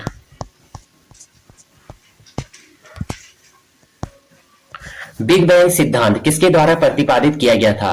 तो 51 देखिए फ्रेंड्स, बिग बैंग सिद्धांत जो है जॉर्ज लेमेत्रे द्वारा प्रतिपादित किया गया था। तो बेल्जियम के खगोल एवं पादरी जॉर्ज लेमेत्र 1927 ईस्वी ने ही ब्रह्मांड की उत्पत्ति के संदर्भ में एक सिद्धांत का प्रतिपादन किया था जिसे बिग बैंग सिद्धांत कहा जाता है। ब्रह्मांड की उत्पत्ति के संदर्भ में यह सर्वाधिक मान्य सिद्धांत है। ब्रह्मांड की उत्पत्ति लगभग 15 अरब वर्ष पूर्व हुई थी। विस्तृत ब्रह्मांड सिद्धांत के प्रतिपादक एडविन हब्बल थे। अगला क्वेश्चन 52, वायुमंडल में कार्बन डाइऑक्साइड की मात्रा कितनी है? तो यह आपको बताना है फ्रेंड्स। 52 क्या हो जाएगा? कार्बन डाइऑक्साइड की मात्रा हो जाएगी 0.03%। सबसे ज्यादा आपको बताना है सबसे अधिकतम कौन सी गैस पाई जाती है, आपको कमेंट में करना है। तो पृथ्वी के वायुमंडल में विभिन्न प्रकार की गैसें विद्यमान है, जिनमें सर्वाधिक मात्रा में क्या पाई जाती है? नाइट्रोजन 78% पाई जाती है। तत्पश्चात ऑक्सीजन, यानी उसके बाद क्या है? ऑक्सीजन पाई जाती है 21%। उसके बाद कार्बन डाइऑक्साइड पाई जाती है 0.03%। उसके बाद जो है ऑर्गन पाया जाता है 0.93% और अन्य गैसें इसमें पाई जाती हैं 0.04%। अगला क्वेश्चन, विश्व की सबसे गहरी झील कौन सी है? तो 53 में राइट आंसर है ऑप्शन नंबर ए हो जाएगा बैकोल झील। तो विश्व की सबसे गहरी झील रूस के साइबेरिया में स्थित बैकोल झील है। यह दुनिया की सबसे बड़ी मीठे पानी की झील है और यह झील जो है अपने स्वच्छ और शुद्ध पानी के लिए जानी जाती है। जबकि टांगानिका झील महान अफ्रीकी झीलों में से एक है। न्यासा झील पूर्वी अफ्रीका में स्थित है और यह मलावी, मोजाम्बिक और तंजानिया के बीच स्थित है। क्रेटर झील पश्चिमी संयुक्त राज्य अमेरिका के दक्षिण मध्य ओरेगन में एक ज्वालामुखी क्रेटर झील है। अगला क्वेश्चन, भारत को डैश डैश भौगोलिक क्षेत्रों में बांटा गया है? तो 54 राइट आंसर है सी, क्या हो जाएगा? 6। तो यहाँ पे देखेंगे भारत को जो है भौगोलिक 6 क्षेत्रों में बांटा गया है। उत्तरी पर्वत श्रृंखला, उत्तर भारत का विशाल मैदान, प्रायद्वीपीय पठार, थार मरुस्थल, समुद्र तटीय मैदान और द्वीप। 55, निम्नलिखित में से कौन सा देश भारत का पड़ोसी है? तो 55 देखेंगे ऑप्शन नंबर डी नेपाल। इसमें से कौन है? नेपाल है, जो इसके अकॉर्डिंग है। नेपाल है, भूटान है, चीन है, पाकिस्तान, अफगानिस्तान। भारत के जो पड़ोसी देश हैं फ्रेंड्स, ये हैं 7 जो है जिनसे जो है भूमि जो है लैंड लगती है, और बाकी जो है 2 देश ऐसे हैं जिनसे स्थल यानी स्थल सीमा न लग के जो है जल सीमा लगती है। कौन कौन से हैं? मालदीव हो गया और श्रीलंका हो गया। कौन कौन हो गया? मालदीव हो गया, श्रीलंका हो गया, और स्थल सीमा से लगने वाले 7 देश हैं। अगला क्वेश्चन क्या था यहाँ पे? 55। हाँ, तो यहाँ पे एक बार देख लेते हैं। बांग्लादेश, पाकिस्तान, अफगानिस्तान, चीन, भूटान, नेपाल और म्यांमार। अगला क्वेश्चन है 56, वह कीमत है जिसमें उपभोक्ता द्वारा खरीदी गई मात्रा उत्पादकों द्वारा आपूर्ति की जाने वाली मात्रा के बराबर होती है। तो 56 राइट आंसर है फ्रेंड्स सी, संतुलन कीमत। क्या हो जाएगा? संतुलन कीमत हो जाएगा। तो भारत यहाँ पे संतुलन कीमत वह है जिसमें उपभोक्ता द्वारा खरीदी गई मात्रा उत्पादकों द्वारा आपूर्ति की जाने वाला मात्रा के बराबर होती है। 57 करेंगे, निवल मूल्य नेटवर्थ का सूत्र कौन सा है? तो 57 यहाँ पे डी हो जाएगा फ्रेंड्स, निवल मूल्य, परिसंपत्तियां और देयताएं। क्या हो जाएगा? निवल मूल्य क्या हो जाएगा? परिसंपत्तियां से माइनस करके देयताएं माइनस हो जाएंगे। तो किसी संपत्ति के बाजार मूल्य की गणना और उस पर देनदारी की गणना के बाद जो है कुल संपत्ति के मूल्य में से देनदारी घटाने के बाद जो है बची राशि को उस संपत्ति का नेटवर्थ कहते हैं। इसका सूत्र है निवल मूल्य। निवल मूल्य और इक्वल टू परिसंपत्तियां, यानी निवल मूल्य को जो है NW से डिनोट किया जाता है, इक्वल टू परिसंपत्तियां। परिसंपत्तियों को ए से डिनोट किया जाता है, माइनस उसमें होगा देयताएं यानी एल। तो NW equal to A minus L किया जाएगा। तो ये क्या हो जाएगा? तो option number D right answer हो जाएगा।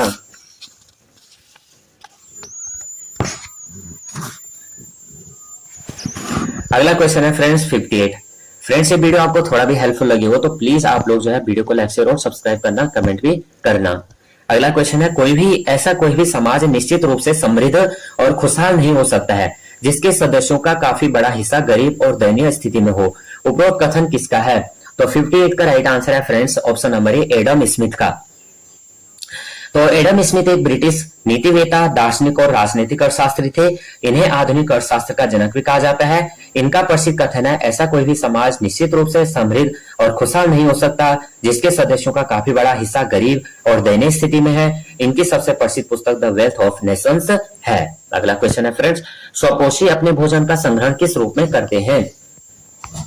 तो 59 पर राइट आंसर है फ्रेंड्स ऑप्शन नंबर ए, किस रूप में? स्टार्च। तो अधिकांश जो स्वपोषी होते हैं अपना भोजन बनाने के लिए प्रकाश संश्लेषण नामक प्रक्रिया का उपयोग करते हैं। प्रकाश संश्लेषण में स्वपोषी सूर्य से ऊर्जा का उपयोग मिट्टी से पानी और हवा से कार्बन डाइऑक्साइड और को ग्लूकोज नामक पोषक तत्वों में परिवर्तित करने के लिए करते हैं, जो सेल्यूलोज और स्टार्च के रूप में जो है भोजन का संग्रहण करते हैं। 60 करते हैं, ऊर्जा अंतरण के 10% नियम का प्रतिपादन किसके द्वारा किया गया था? तो 60 का राइट आंसर है फ्रेंड्स रेमंड लिंडमैन। तो जब किसी परिपारी तंत्र में निम्न पोषण स्तर से उच्च पोषण स्तर में ऊर्जा का प्रभाव होता है तो 90% ऊर्जा वातावरण में ही विलीन हो जाती है। मात्र जो 10% ऊर्जा है अगले पोषण स्तर को पहुंच पाती है और इसे रेमंड लिंडमैन का 10% का नियम कहा जाता है। अगला क्वेश्चन करेंगे फ्रेंड्स 61। साधारण पदार्थों से स्वयं भोजन बनाने वाले जीवों को कहा जाता है। तो 61 का राइट आंसर क्या हो जाएगा फ्रेंड्स? सी ये हो जाएगा स्वपोषी। तो आप देख रहे होंगे फ्रेंड्स, इसमें अगर आपने देखा होगा ना, जैसे अभी तक हमने इतने क्वेश्चन कर लिए, तो यानी हर उससे जो है 4 या 5 क्वेश्चन पूछे जा रहे हैं। बाकी आपने अभी तक देखा होगा पेडागोजी था ज्यादातर, और उसके बाद जो है अभी हमारे जो जैसे जो जीएस और जीके है, इनसे 4-5 क्वेश्चन एक सब्जेक्ट से पूछे जा रहे हैं। लेकिन तब भी हमें जो है प्रिपेयर तो होना पड़ेगा हर उसके लिए। तो 61 देखेंगे, तो स्वपोषी वे सजीव है जो साधारण अकार्बनिक अणु या पदार्थों से अपना भोजन स्वयं बनाते हैं। स्वपोषी जीवों के अंतर्गत पादपों को सम्मिलित किया जाता है जो सूर्य के प्रकाश की उपस्थिति में प्रकाश संश्लेषण की क्रिया के माध्यम से अपना भोजन स्वयं बनाते हैं। कुछ जीव जो है मृत जीवों और वस्तुओं से अपना भोजन प्राप्त करते हैं जिन्हें मृतपोषी कहते हैं, जैसे मशरूम, ईस्ट। जो जीव अपने भोजन के लिए अन्य जीवों पर निर्भर रहते हैं उन्हें परपोषी या हेटेरोट्रोप्स कहा जाता है, जैसे मनुष्य, कुत्ता, बिल्ली इत्यादि। 62 श्री भगवान महावीर सरकारी संग्रहालय में स्थित है। तो श्री भगवान महावीर सरकारी संग्रहालय डैश डैश में स्थित है। तो 62 कहां पे है? आंध्र प्रदेश में। तो श्री भगवान महावीर सरकारी संग्रहालय आंध्र प्रदेश में स्थित है। भगवान महावीर सरकारी संग्रहालय आंध्र प्रदेश के कडप्पा शहर में, कहां पे? कडप्पा शहर में स्थित है और यह एक पुरातात्विक संग्रहालय है। इसकी जो स्थापना हुई थी फ्रेंड्स 1982 में हुई थी। सरकार द्वारा जो है पुरातात्विक महत्व की प्राचीन कलाकृतियों की रक्षा के लिए की गई थी। अगला क्वेश्चन करेंगे 63। केंद्रीय हिंदी संस्थान भारत सरकार के शिक्षा मंत्रालय के उच्च शिक्षा विभाग द्वारा 1960 में स्थापित एक स्वायत्त शैक्षणिक संस्थान है। इसका मुख्यालय कहाँ स्थित है? तो 63 का राइट आंसर है फ्रेंड्स सी में, आगरा। कहाँ पे है? आगरा में है। तो केंद्रीय हिंदी संस्थान भारत सरकार के शिक्षा मंत्रालय के उच्च शिक्षा विभाग द्वारा वर्ष 1960 में स्थापित एक स्वायत्त शैक्षणिक संस्थान है। इसका मुख्यालय आगरा में स्थित है। इसकी स्थापना का जो मुख्य उद्देश्य है हिंदी को बढ़ावा देना और प्रचारित करना था। ध्यातव्य है कि भारतीय संविधान का अनुच्छेद 351 हिंदी भाषा के प्रचार एवं उत्थान से संबंधित है। अगला क्वेश्चन यहाँ पे 64। तो संवेग की एसआई पद्धति में इकाई क्या है? संवेग की एसआई पद्धति में इकाई क्या है? 64 करेंगे, option number B right answer हो जाएगा, केजी माइनस एम प्रति सेकेंड। अगला क्वेश्चन, अब यहाँ पे किसी वस्तु के, यहाँ पे 64, हाँ, किसी वस्तु के द्रव्यमान एवं उस वस्तु के वेग के गुणनफल को उस वस्तु का संवेग कहा जाता है। वस्तु का संवेग एक सदिश राशि है, संवेग एक संरक्षित राशि है, अर्थात किसी वियोत निकाय का कुल संवेग स्थिर रहता है। संवेग इक्वल टू द्रव्यमान माइनस मल्टीप्लाई वेग, क्या होगा? संवेग इक्वल टू द्रव्यमान मल्टीप्लाई वेग। इसका मात्रक किलोग्राम मीटर प्रति सेकेंड या केजी एमएस पावर -1 होता है। किसी वस्तु पर लगा बल जो है उस वस्तु के संवेग में परिवर्तन की दर के बराबर होता है। 65 विद्युत आवेश का एसआई मात्रक क्या है? तो ये हो जाएगा फ्रेंड्स बी, कूलाम। तो विद्युत आवेश इलेक्ट्रिक चार्ज पदार्थों को परस्पर रगड़ने से उनमें आकर्षित करने का गुण उत्पन्न हो जाता है तथा उनमें संचित गुण को आवेश कहते हैं। आवेश दो प्रकार के होते हैं, धन आवेश यानी पॉजिटिव चार्ज और ऋणात्मक आवेश यानी माइनस में जो आता चार्ज। और यह नाम अमेरिकी वैज्ञानिक बेंजामिन फ्रैंकलिन ने दिया था और इसका एसआई मात्रक कूलाम होता है। यह आप ध्यान रखना। सबसे पहले क्या है कि जो इसमें जो है आवेश जो है दो प्रकार के होते हैं। कौन कौन से? धनात्मक होता है, ऋणात्मक होता है। ये जो दिए थे ये दिया था बेंजामिन फ्रैंकलिन ने दिया था और ये कौन थे? अमेरिकी वैज्ञानिक थे। 66 एक इलेक्ट्रॉन ऋणात्मक आवेश होता है। 66 क्या होता है? डी 1.6 × 10⁻⁻19 C तो यहाँ इलेक्ट्रॉन पर जो है 1.6 मल्टीप्लाई 10 की पावर माइनस का 19 सी का ऋणात्मक आवेश होता है, जबकि इसका द्रव्यमान जो है 9.1 मल्टीप्लाई 10 की पावर माइनस 31 केजी होता है। अगला अगला करेंगे फ्रेंड्स, पक्षियों के अध्ययन को क्या कहा जाता है? तो पक्षियों के अध्ययन को कहा जाता है फ्रेंड्स ऑर्निथोलॉजी। क्या कहा जाता है? ऑर्निथोलॉजी कहा जाता है। ये फ्रेंड्स बहुत ही इंपॉर्टेंट है, और ये जो है, ये अगर आप चाहते हैं कमेंट करना, मैं इसकी जो है सभी किसको क्या कहा जाता है इनकी वीडियो अपलोड कर दूंगा। तो सबसे पहले ऑर्निथोलॉजी पक्षियों का अध्ययन, हर्पेटोलॉजी उभयचरों एवं सरीसृपों का अध्ययन। अगला है ऑप्थेल्मोलॉजी। ऑप्थेल्मोलॉजी क्या होता है? आंखों का चिकित्सीय अध्ययन। ऑप्थेल्मोलॉजी क्या होता है? आंखों का चिकित्सीय अध्ययन। और उसके बाद है एंथ्रोपोलॉजी। एंथ्रोपोलॉजी होता है मानव के क्रमिक विकास का अध्ययन। अगला राइबोसोम। राइबोसोम बनाते हैं, राइबोसोम कौन बनाते हैं? 68। तो ये बनाते हैं फ्रेंड्स प्रोटीन। तो राइबोसोम एक जटिल संरचना है जो सभी जीवित कोशिकाओं में पाए जाते हैं। यह अंतःपरद्रवी जालिका से जुड़े रहते हैं। यह हरित लवक केंद्रक एवं माइटोकॉन्ड्रिया में भी पाए जाते हैं। राइबोसोम प्रोटीन संश्लेषण नामक प्रक्रिया में एमिनो एसिड से प्रोटीन बनाते हैं। 69 करेंगे फ्रेंड्स, वह धातु खनिज जो बाढ़ के कारण मैदानों या घाटियों में जमा हुआ कच्छारी जमाव से बनते हैं डैश के रूप में जाने जाते हैं। 69 तो बी राइट आंसर हो जाएगा प्लेसर निक्षेप। तो प्लेसर निक्षेप से तात्पर्य पहाड़ियों के आधार तथा घाटी तल की रेत में जलोढ़ जमाव से होता है, जिसमें अनेक तरह के खनिज पाए जाते हैं। ये जमाव ही प्लेसर निक्षेप कहलाते हैं। प्लेसर निक्षेप में इस तरह के खनिज पाए जाते हैं जो जल के द्वारा घर्षित नहीं हो पाते हैं और बहते नहीं है, जिस कारण ये उस जमाव में ही रहते हैं। इस तरह के खनिजों में सोना, चांदी, प्लेटिनम, टीन आदि प्रमुख है। 70 करेंगे अब, एक ग्लेशियर में गहरी दरार को क्या कहा जाता है? एक ग्लेशियर में गहरी दरार को कहा जाता है फ्रेंड्स, ये कहा जाता है क्रेवासे। क्या कहा जाता है? क्रेवासे कहा जाता है। आप ये देख लेना फ्रेंड्स, काफी चीजें यहाँ पे जो है बहुत ही इंपॉर्टेंट चीजें हैं, और ये हमारे एग्जाम के लिए बहुत ही इंपॉर्टेंट है। तो आप इनको, तो सबसे पहले ये ग्लेशियर में गहरी दरार को ग्रेवासे कहा जाता है, क्रेवासे सॉरी। तो दो पहाड़ों के बीच दो के प्राकृतिक मार्ग को दर्रा कहते हैं, यानी एक पहाड़ी यहाँ से है और एक पहाड़ी यहाँ से, इसके बीच के जो मार्ग है, यानी एक स्थान से दूसरे स्थान जाने के लिए, इसको क्या कहते हैं? दर्रा कहते हैं। आपने सभी लोग जो है गांव से बिलोंग करते होंगे, या आप लोग जो है पहाड़ों में जाते होंगे, तो आपने देखा होगा पहाड़ों में जाते हुए रास्ता वो क्या है? दर्रा है। एक स्थान से, एक पहाड़ से दूसरे, तो दो पहाड़ों के बीच, जो दो पहाड़ों के बीच का रास्ता है उसको क्या कहते हैं? दर्रा कहते हैं। जमीन के बीच को दरार कहते हैं। जमीन के बीच का जो गैप होता है उसको दरार कहते हैं। शीशा, मकान आदि के बीच को गैप को क्रैक कहते हैं। तो देखना ये आपको सबसे पहले क्या है? क्रेवासे। क्रेवासे क्या है फ्रेंड्स? ये है ग्लेशियर में गहरी दरार को। उसके बाद क्या कह रहा है? दो पहाड़ों के बीच के प्राकृतिक मार्ग को क्या कहते हैं? दर्रा कहते हैं। दो प्राकृतिक मार्ग को क्या कहते हैं? दर्रा कहते हैं। जमीन के बीच के गैप को जमीन के बीच के गैप को क्या कहते हैं? दरार कहते हैं। जमीन के बीच का गैप जो होता है दरार कहते हैं। शीशा, मकान आदि के बीच को गैप क्रैक कहते हैं। ये पॉइंट जो है बहुत ही इंपॉर्टेंट है। सितंबर 2024 में भारत ने किस देश के साथ काजिंद 2024 का आयोजन कहाँ हुआ? तो अगर आप फ्रेंड्स जो है करंट अफेयर्स अपना स्ट्रॉन्ग करना चाहते हैं, तो मैं जो है पर डे सुबह यहाँ पे वीडियो अपलोड कर देता हूँ, और वहां से आप अपना करंट अफेयर्स तैयार कर सकते हैं। मैंने जो है हर एक क्वेश्चन को वहां पे लिया हुआ है, और मैंने जो है एक से मतलब आप जब से देखना मतलब 1-1.5 साल से वहां पे वीडियो अपलोड कर रखे हैं, तो उन्हें आप देख सकते हैं। एकदम छोटी उसमें वीडियो बना रखी है, ज्यादा लेंथी वीडियो भी नहीं है, 10-12 मिनट की आपको वीडियो देखने को मिलेगी।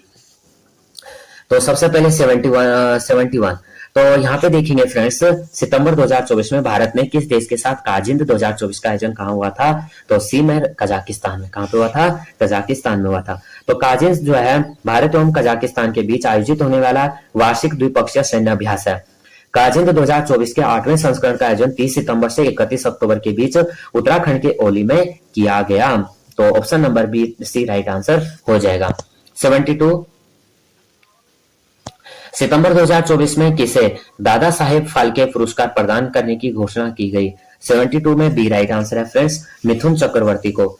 आपने यहाँ पे देखा होगा फ्रेंड्स, सितंबर 2024 में भारत ने किस देश के साथ काजिंद 2024 का आयोजन कहाँ हुआ था? ये यहाँ पे ये किस देश के साथ किया? यहाँ पे दो क्वेश्चन बन रहे हैं। एक तो ये बोल रहा है कि भारत ने किस देश के साथ काजिंद 2024 का आयोजन कहां किया, एक तो ये पूछ रहा है, दूसरा ये पूछ रहा है किस देश के साथ किया, किस देश के साथ किया, कजाकिस्तान के साथ किया, कहां किया ये हमें बताना है, कहां किया, उत्तराखंड के ओली में किया। अब ओली कहां है ये आपको कमेंट में बताना है। ये है कि एक जो है काजिन भारत और कजाकिस्तान के बीच आयोजित होने वाला एक द्विपक्षीय सैन्य अभ्यास है।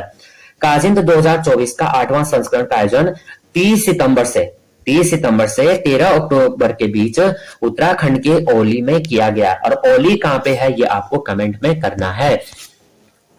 सितंबर 2024 में किसे दादा साहेब फाल्के पुरस्कार प्रदान करने की घोषणा की गई मिथुन चक्रवर्ती को। अब यहाँ पे केंद्रीय सूचना और प्रसारण मंत्रालय ने 54वें दादा साहेब फाल्के पुरस्कार 2022 के विजेता के रूप में मिथुन चक्रवर्ती को चुना। पिछले वर्ष दादा साहेब फाल्के पुरस्कार 2021 के लिए वहीदा रहमान को चुना गया था। अक्टूबर 2024 में राष्ट्रीय फिल्म महोत्सव पुरस्कार समारोह में मिथुन दा को यह पुरस्कार प्रदान किया गया था। 73 करेंगे फ्रेंड्स। सितंबर 2024 में नरेंद्र मोदी जी ने बिडकिन औद्योगिक क्षेत्र का उद्घाटन किस राज्य में किया? तो यहाँ पे फ्रेंड्स महाराष्ट्र हो जाएगा। सितंबर 2024 में प्रधानमंत्री नरेंद्र मोदी ने महाराष्ट्र में बिडकिन औद्योगिक क्षेत्र का उद्घाटन किया। यह औद्योगिक क्षेत्र दिल्ली मुंबई औद्योगिक गलियारे का भाग है। 74 सर्वश्रेष्ठ पर्यटन प्रतियोगिता 2024 में उत्तर प्रदेश के पूरा महादेव गांव को किस श्रेणी में पुरस्कृत किया गया है? तो 74 राइट आंसर है ऑप्शन नंबर सी, विरासत श्रेणी। तो 27 सितंबर 2024 को विश्व पर्यटन दिवस के अवसर पर सर्वश्रेष्ठ पर्यटन ग्राम प्रतियोगिता 2024 के विजेता ग्रामों की घोषणा की गई। ये पुरस्कार 8 श्रेणियों में जारी किए गए, जिनमें से उत्तर प्रदेश के बागपत जिला के पूरा महादेव गांव को विरासत श्रेणी में पुरस्कृत किया गया है। अगला क्वेश्चन करेंगे फ्रेंड्स। अगला क्वेश्चन है 75। सितंबर 2024 में भारतीय कला महोत्सव का आयोजन कहां हुआ है? तो यहाँ पे फ्रेंड्स डी राइट आंसर हो जाएगा, सिकंदराबाद। तो राष्ट्रपति द्रौपदी मुर्मू ने 28 सितंबर 2024 को तेलंगाना के सिकंदराबाद में स्थित राष्ट्रपति निलयम में उत्तर पूर्वी राज्यों पर केंद्रित 8वें भारतीय कला महोत्सव का उद्घाटन किया। इसमें उत्तर पूर्वी राज्यों की संस्कृति, शिल्प एवं अन्य कलाओं का प्रदर्शन किया गया। 76 उत्तराखंड में प्रमुख शब्द ढाकर संबंधी था। तो अब आ जाते हैं हम फ्रेंड्स उत्तराखंड पे। तो ढाकर संबंधित किससे था? आपको जो है 20 से 30 क्वेश्चन आपको उत्तराखंड के यहाँ पे देखने को मिलेंगे। तो सबसे पहले फ्रेंड्स 76 में देखेंगे क्या हो जाएगा, व्यापार यात्रा से। किससे था? व्यापार यात्रा से था। तो उत्तराखंड में जो है प्रमुख शब्द है ढाकर। इसका जो संबंध है व्यापार यात्रा से था। सैकड़ों वर्ष पूर्व जो है गढ़वाल एवं कुमाऊं के पहाड़ी क्षेत्रों में सड़कें नहीं थी, सिर्फ दुर्गम पथ थे। तब सुदूर ग्रामीण यानी गांव के जो लोग होते थे वो अपने जरूरत सामान के लिए इन्हीं दुर्गम रास्तों से मीलों पैदल यात्रा करते थे। और इसे जो है यहाँ पे पैदल यात्रा करते हुए वहां पे मंडी में पहुंचते थे। सामान को ढोकर लाने से ही ढाकर शब्द की उत्पत्ति मानी गई है, और जिसके कारण इस यात्रा को ढाकर यात्रा तथा इन यात्राओं को ढाकरी कहा जाता था। 77 काशी शिलालेख संबंधित है। 77 काशी शिलालेख फ्रेंड्स उत्तराखंड के देहरादून जिले में स्थित है, और ये है मौर्य सम्राट अशोक से संबंधित, जिसकी लिपि जो है ब्रह्म लिपि में लिखा गया है। तो अशोक राइट आंसर हो जाएगा। ये आपको एक कमेंट करना है फ्रेंड्स, अशोक ने जो है बौद्ध धर्म अपनाया था। ये कौन सी जो युद्ध हुआ था, कौन सी युद्ध के बाद उन्होंने जो है बौद्ध धर्म को अपनाया? तो ये आपको कमेंट करना है। उत्तराखंड के किस क्षेत्र में ब्रिटिश शासन खाम पद्धति लागू की गई थी?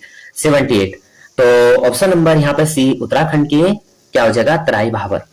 तो उत्तराखंड के तराई भाबर क्षेत्र में ब्रिटिश शासन द्वारा खाम पद्धति लागू की गई थी। उत्तराखंड में ईस्ट इंडिया कंपनी का आगमन 1815 ईस्वी में हुआ।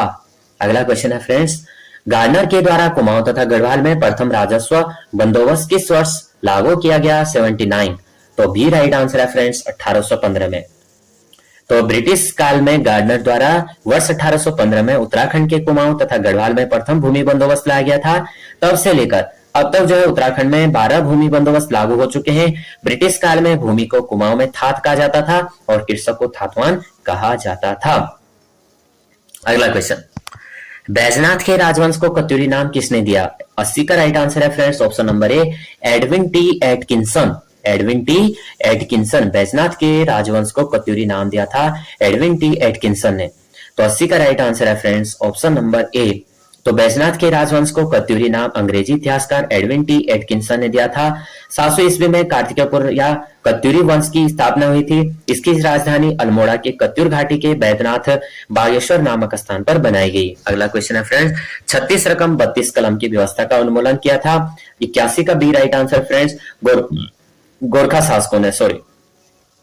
तो 36 रकम 32 कलम नामक कर व्यवस्था का उन्मूलन गोरखा शासकों द्वारा किया गया था। ब्रिटिश काल में अंग्रेजों के द्वारा इस कर व्यवस्था को पूर्णतः उन्मूलन किया गया और इस व्यवस्था में 36 प्रकार का कर राजकोष के लिए तो 36 प्रकार का कर अपने लिए भी वसूलते थे।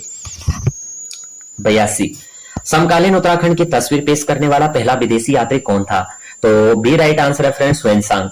प्रसिद्ध चीनी यात्री था वेनसांग। लगभग 629 से 645 ईस्वी के मध्य हर्षवर्धन के शासनकाल के दौरान जो है भारत आया था। वेनसांग ने अपनी यात्रा वृत्तांत में उत्तराखंड को ब्रह्मपुर नाम दिया था। अतः समकालीन उत्तराखंड की तस्वीर पेश करने वाला पहला विदेशी यात्री वेनसांग था। अगला क्वेश्चन है, निम्न में से कौन एक वाद्य यंत्र नहीं है? इनमें से बताना है कौन वाद्य यंत्र नहीं है। सबसे पहले दमामा, रणसिंगा है, नागफेणी है, तुग्गल नहीं है। तुग्गल हाथ में पहने जाने वाला एक आभूषण है। तो सॉरी, यहाँ पे कान में, तुग्गल जो है कान में पहना जाता है। तो तुग्गल जो है उत्तराखंड में महिलाओं द्वारा कान में पहना जाने वाला एक आभूषण है। उत्तराखंड में महिलाओं द्वारा कान में पहने जाने वाले आभूषण कौन कौन से? मुरखली, बली, कर्णफूल, कुंडल, बुजनी, उतरोल, उतरलोल और जो है दमामा, रणसिंगा, नागफेणी, ये क्या है? वाद्य यंत्र है। कवि चित्रकार मोलाराम चित्रकला की किस शैली के लिए प्रसिद्ध है? तो ये हमें बताना है 84 गढ़वाल। तो मोलाराम का जन्म श्रीनगर गढ़वाल में सन 1743 में हुआ था। इन्होंने अपने गुरु राय सिंह से श्रीनगर में चित्रकला और चंडिका की उपासना विधि सीखी। कवि मोलाराम गढ़वाल चित्रकला के लिए प्रसिद्ध थे। इस शैली ने जो है राजा अविरुद्ध चंद्र के संरक्षण में प्रौढ़ता प्राप्त की थी। मानको, मोलाराम तथा चैतु इस शैली के प्रसिद्ध चित्रकार थे। किस ग्रंथ में उल्लेख है कि सुबाहु नरेश की राजधानी श्रीनगर थी?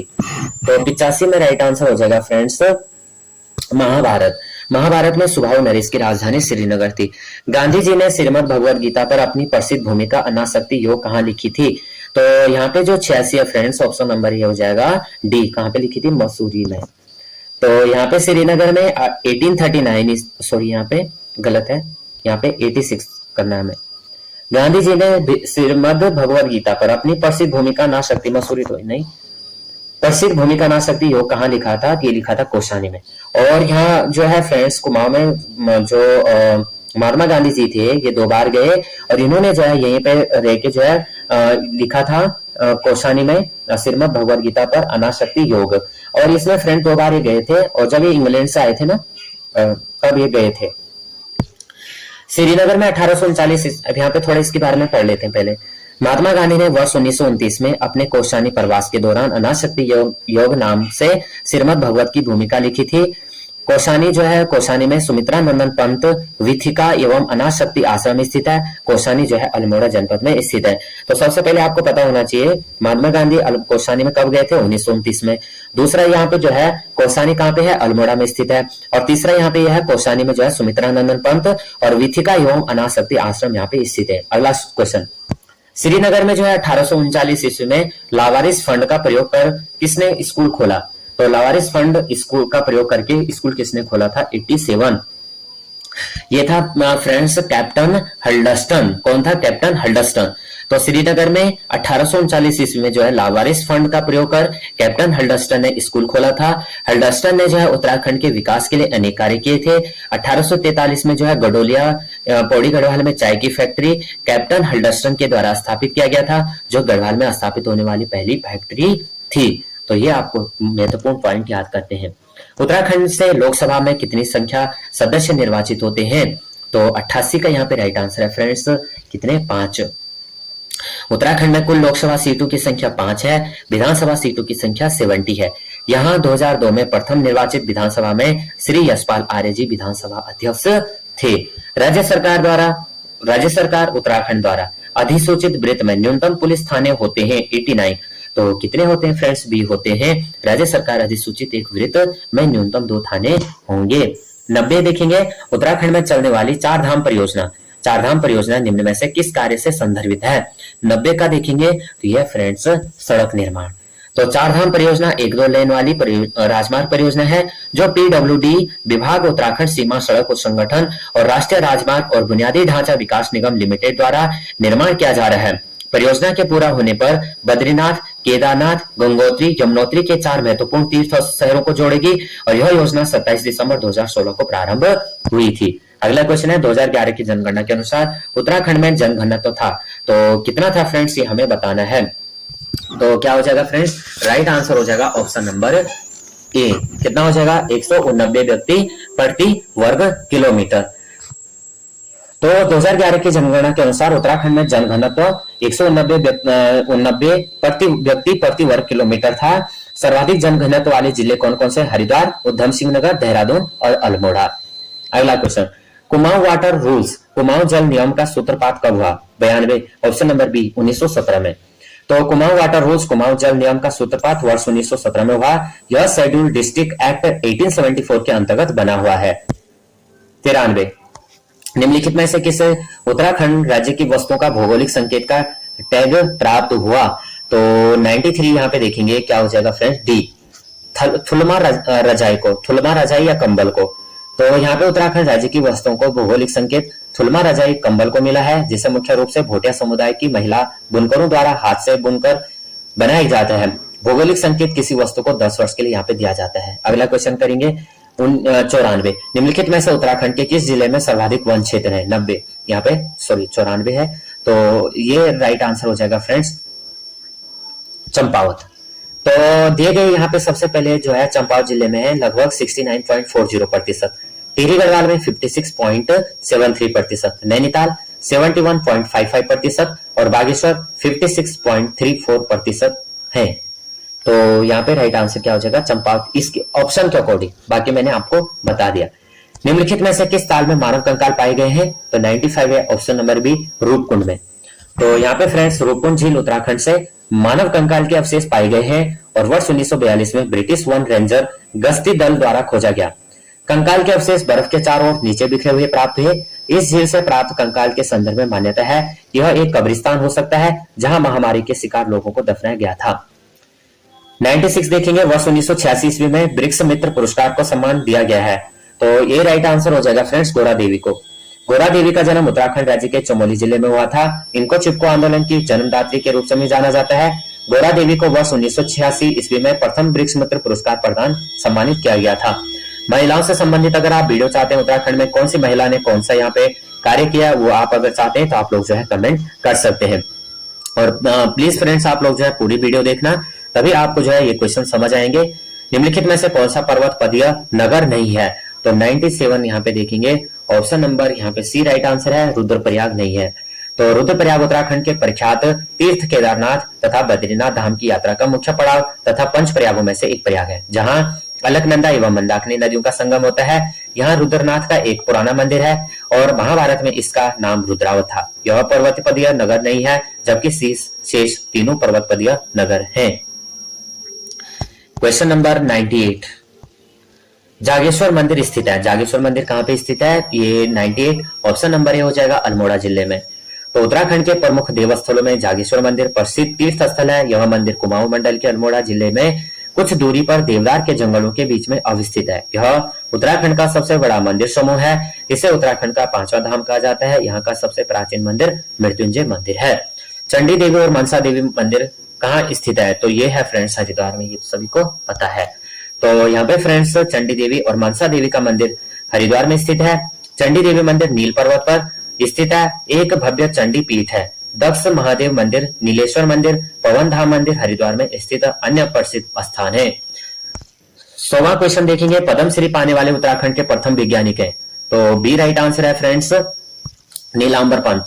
तो नीलांबर पंत पद्मश्री पाने वाले उत्तराखंड के प्रथम वैज्ञानिक हैं। अंतरिक्ष विज्ञानी डॉक्टर नीलांबर पंत का जन्म 25 जुलाई 1931 को अल्मोड़ा में हुआ था। इन्हें 1985 में भारतीय अंतरिक्ष उपग्रह केंद्र का निदेशक नियुक्त किया गया और वर्ष 1984 में इन्हें पद्मश्री से सम्मानित किया गया था। 101 देखेंगे, निम्न में से कौन सा जिला उत्तराखंड के सर्वाधिक जिलों से सीमा साझा करता है, तो 101 राइट आंसर है फ्रेंड्स सी, क्या हो जाएगा पौड़ी। तो यहाँ पे देखेंगे फ्रेंड्स पौड़ी जो है जिला उत्तराखंड के सर्वाधिक 7 जिलों से सीमा साझा करता है और उसके बाद आता है फ्रेंड्स अल्मोड़ा। ये जिले जो है हरिद्वार, देहरादून, टिहरी, गढ़वाल, रुद्रप्रयाग, चमोली, अल्मोड़ा, नैनीताल। तो कौन कौन से पौड़ी जो है सबसे ज्यादा जिलों से सीमा स्पर्श करता है। उसके बाद आता है अल्मोड़ा 6 जिले, चमोली 6 जिले, नैनीताल 4 जिले। अगला क्वेश्चन है फ्रेंड्स, उत्तरांचल का राज्य पुष्प क्या है। उत्तरांचल का राज्य पुष्प है फ्रेंड्स, क्या हो जाएगा, बुरांस हो जाएगा। सॉरी, उत्तरांचल का राज्य पुष्प है 102, ऑप्शन नंबर यहाँ पे क्या हो जाएगा, ब्रह्म कमल होगा। सॉरी, बुरांस नहीं। उत्तरांचल का राज्य पुष्प ब्रह्म कमल है। वैज्ञानिक नाम सोसूरिया अल्वेटा है। ध्यातव्य है कि इस राज्य का राज्य वृक्ष बुरांस है, राज्य पक्षी मोनाल है और यहाँ पे राज्य पशु कस्तूरी मृग है। डॉक्टर संपूर्णानंद खुली जेल उत्तराखंड के फ्रेंड्स, यहाँ पे बेसिक क्वेश्चन मैंने अपलोड कर रखे हैं, उन्हें अगर आप देखना चाहते हैं हिमालय एजुकेशन स्कोप चैनल पे आप जाके देख सकते हैं। डॉक्टर संपूर्णानंद खुली जेल निम्न में से कौन से स्थान पर है। तो 103 का यहाँ पे राइट आंसर है सितारगंज। तो सितारगंज उत्तराखंड में डॉक्टर संपूर्णानंद खुली जेल में स्थित है। सितारगंज कुमाऊं मंडल के उधम सिंह नगर जिले में स्थित एक नगर है। 104 माणा दर्रा स्थित है, तो कहाँ पे फ्रेंड्स, ये हो जाएगा उत्तराखंड में। तो यहाँ पे माणा दर्रा, लिपुलेख दर्रा राज्य में, लिपुलेख दर्रा, माणो दर्रा, लिपुलेख व लिपुलेख दर्रा उत्तराखंड राज्य में स्थित है। यहाँ पे फ्रेंड्स अगर आप चाहते हैं तो ये दर्रे अगर आप देखना चाहते हैं तो ये दर्रे आप जो है मैंने यहाँ पे वीडियो अपलोड कर रखी है, इन दर्रों को आप देख सकते हैं। और जैसे मैं एक दो कुछ बता देता हूँ कि जैसे यहाँ पे देखेंगे श्रीकंठ दर्रा, ये हिमाचल प्रदेश और उत्तरकाशी के बीच में आता है। उसके बाद जो उत्तरकाशी में दर्रे हैं वो है हरकीदून व बारामास दर्रा, हरकीदून व किनार घाटी, ओडान पास और जो है उत्तरकाशी से भिलंगना घाटी को जाता है ओडान पास दर्रा। उसके बाद देहरादून में एक तिमली पास दर्रा है। उसके बाद अगर आ जाते हैं आप जो है पिथौरागढ़ और चमोली में, तो यहाँ पे जो पिथौरागढ़ में दर्रा है फ्रेंड्स वो है सिनला दर्रा। लेकिन अगर आप चमोली और पिथौरागढ़ के बीच दर्रा देखते हैं तो लातोधुरा दर्रा, टोपा धुंगा, मार्चयोंग और बाराहोती दर्रा। बागेश्वर और पिथौरागढ़ के बीच अगर आप दर्रा देखते हैं तो ट्रेल पास दर्रा है। पिथौरागढ़ और चंपावत के बीच जो है दर्रा है लास्पा दर्रा। और अगर पिथौरागढ़ और तिब्बत के बीच दर्रा देखना चाहते हैं तो दारमा धरा और नवीधुरा, उमटा जयंती, लेतीधुरा, मनसया लंपिया और लिपुलेख दर्रा। उसके बाद चमोली और तिब्बत के बीच तो मांडा, डुंगरीला, चाटरलिया, नीति, किंगरी बिंगरी, बालस दर्रा, लमलंग, सालसा, चोर होती, कोई भूंडार, तंजुन। और उसके बाद उत्तरकाशी और तिब्बत के बीच दर्रा थांगला दर्रा, मुलिंगला, नेलंगला, साम चौकला, ये दर्रे प्रमुख दर्रे हैं। सबसे जो पश्चिमी दर्रा है श्रीकंठ दर्रा है। सबसे पूर्वी दर्रा लिपुलेख है। और चीन, नेपाल, भारत का जो है ट्राई जंक्शन के नाम से भी जाना जाता है। चीन, नेपाल और भारत को इसको ट्राई जंक्शन के नाम से जाना जाता है। तो बहुत ही इंपॉर्टेंट पॉइंट यहाँ पे है ये। अगला क्वेश्चन यहाँ पे 105 और लास्ट क्वेश्चन है वीडियो का। यहाँ पे जो है हमें मैच करना है कौन सा उद्यान जो है कहाँ पे स्थित है। तो सबसे पहले देखना है फ्रेंड्स, गोविंद राष्ट्रीय उद्यान यह है उत्तरकाशी में। कहाँ पे है, उत्तरकाशी में है। अस्कोट वन्यजीव अभ्यारण्य, तो अस्कोट वन्यजीव अभ्यारण्य पिथौरागढ़ में स्थित है फ्रेंड्स, 4 हो जाएगा। उसके बाद है फ्रेंड्स विंसर वन्यजीव अभ्यारण्य। विंसर वन्यजीव अभ्यारण्य हो जाएगा फ्रेंड्स अल्मोड़ा में। उसके बाद है सोना नदी वन्यजीव अभ्यारण्य, तो सोना नदी वन्यजीव अभ्यारण्य हो जाएगा पौड़ी में। तो यहाँ पे जो है राइट आंसर हमारा क्या हो जाएगा, 105 का यहाँ पे देखेंगे कोट दिया गया है, बी राइट आंसर हो जाएगा। तो अगर आप फ्रेंड्स जो है ये वीडियो देखना चाहते हैं अभ्यारण्य से संबंधित, हैंड रिटन मैंने अपलोड कर रखे हैं, उन्हें आप देख सकते हैं। तो आज की वीडियो का क्वेश्चन ये जो है फ्रेंड्स लास्ट क्वेश्चन रहेगा। और इसके आगे के जो क्वेश्चन है फ्रेंड्स आप प्लीज कमेंट करना। और इसके बाद जो है मैथ्स के क्वेश्चन रहेंगे। मैथ्स के क्वेश्चन अगर आप लोग चाहते हैं तो एक्सप्लेन करना, तो मैं यहाँ पे एक्सप्लेन लेके भी आ जाऊंगा। लेकिन वैसे में जो है इनकी नहीं तो आपको जो है जो बुक में एक्सप्लेन दे रखा है उन्हीं के आपको वीडियो जो है उनको एक्सप्लेन भी शेयर कर दूंगा। और वहां से आप जो है उनका एक्सप्लेन देख सकते हैं, या उस टाइप के क्वेश्चन जो है मैं अपलोड कर दूंगा। और आप लोग जो है उन्हें अपने हिसाब से कहीं किसी और मतलब जैसे मैथ्स का अपने हिसाब से वहां पे तैयारी कर सकते हैं। बाकी यहाँ पे जो हिंदी का पोर्शन है उसको मैं एक्सप्लेन करूंगा। ये वीडियो आपको थोड़ा भी हेल्पफुल लगती है और आपको जो है एक्सप्लेन समझ आया या नहीं आया, कैसे वीडियो आपको लगी, प्लीज आपको जैसे लगा जो लगा आपको प्लीज कमेंट करना है। थोड़ा भी ये वीडियो हेल्पफुल लगी हो तो प्लीज वीडियो को लाइक शेयर और सब्सक्राइब कर देना। बेल आइकन को प्रेस करना, जो भी मैं वीडियो अपलोड करूंगा। अभी इसमें जो है काफी प्रैक्टिस सेट है, सभी प्रैक्टिस सेट में यहाँ पे अपलोड करूंगा। तो आप लोगों के लिए जो है काफी अच्छा जो है तैयारी यहाँ पे हो सकती है। और प्रैक्टिस सेट जो है हमें यहाँ पे काफी चीजें यहाँ पे स्ट्रॉन्ग बनाती हैं। तो ये वीडियो आपको हेल्पफुल लगे हो तो प्लीज वीडियो को लाइक शेयर और सब्सक्राइब कर देना, बेल आइकन को प्रेस करना। जय हिंद, जय भारत।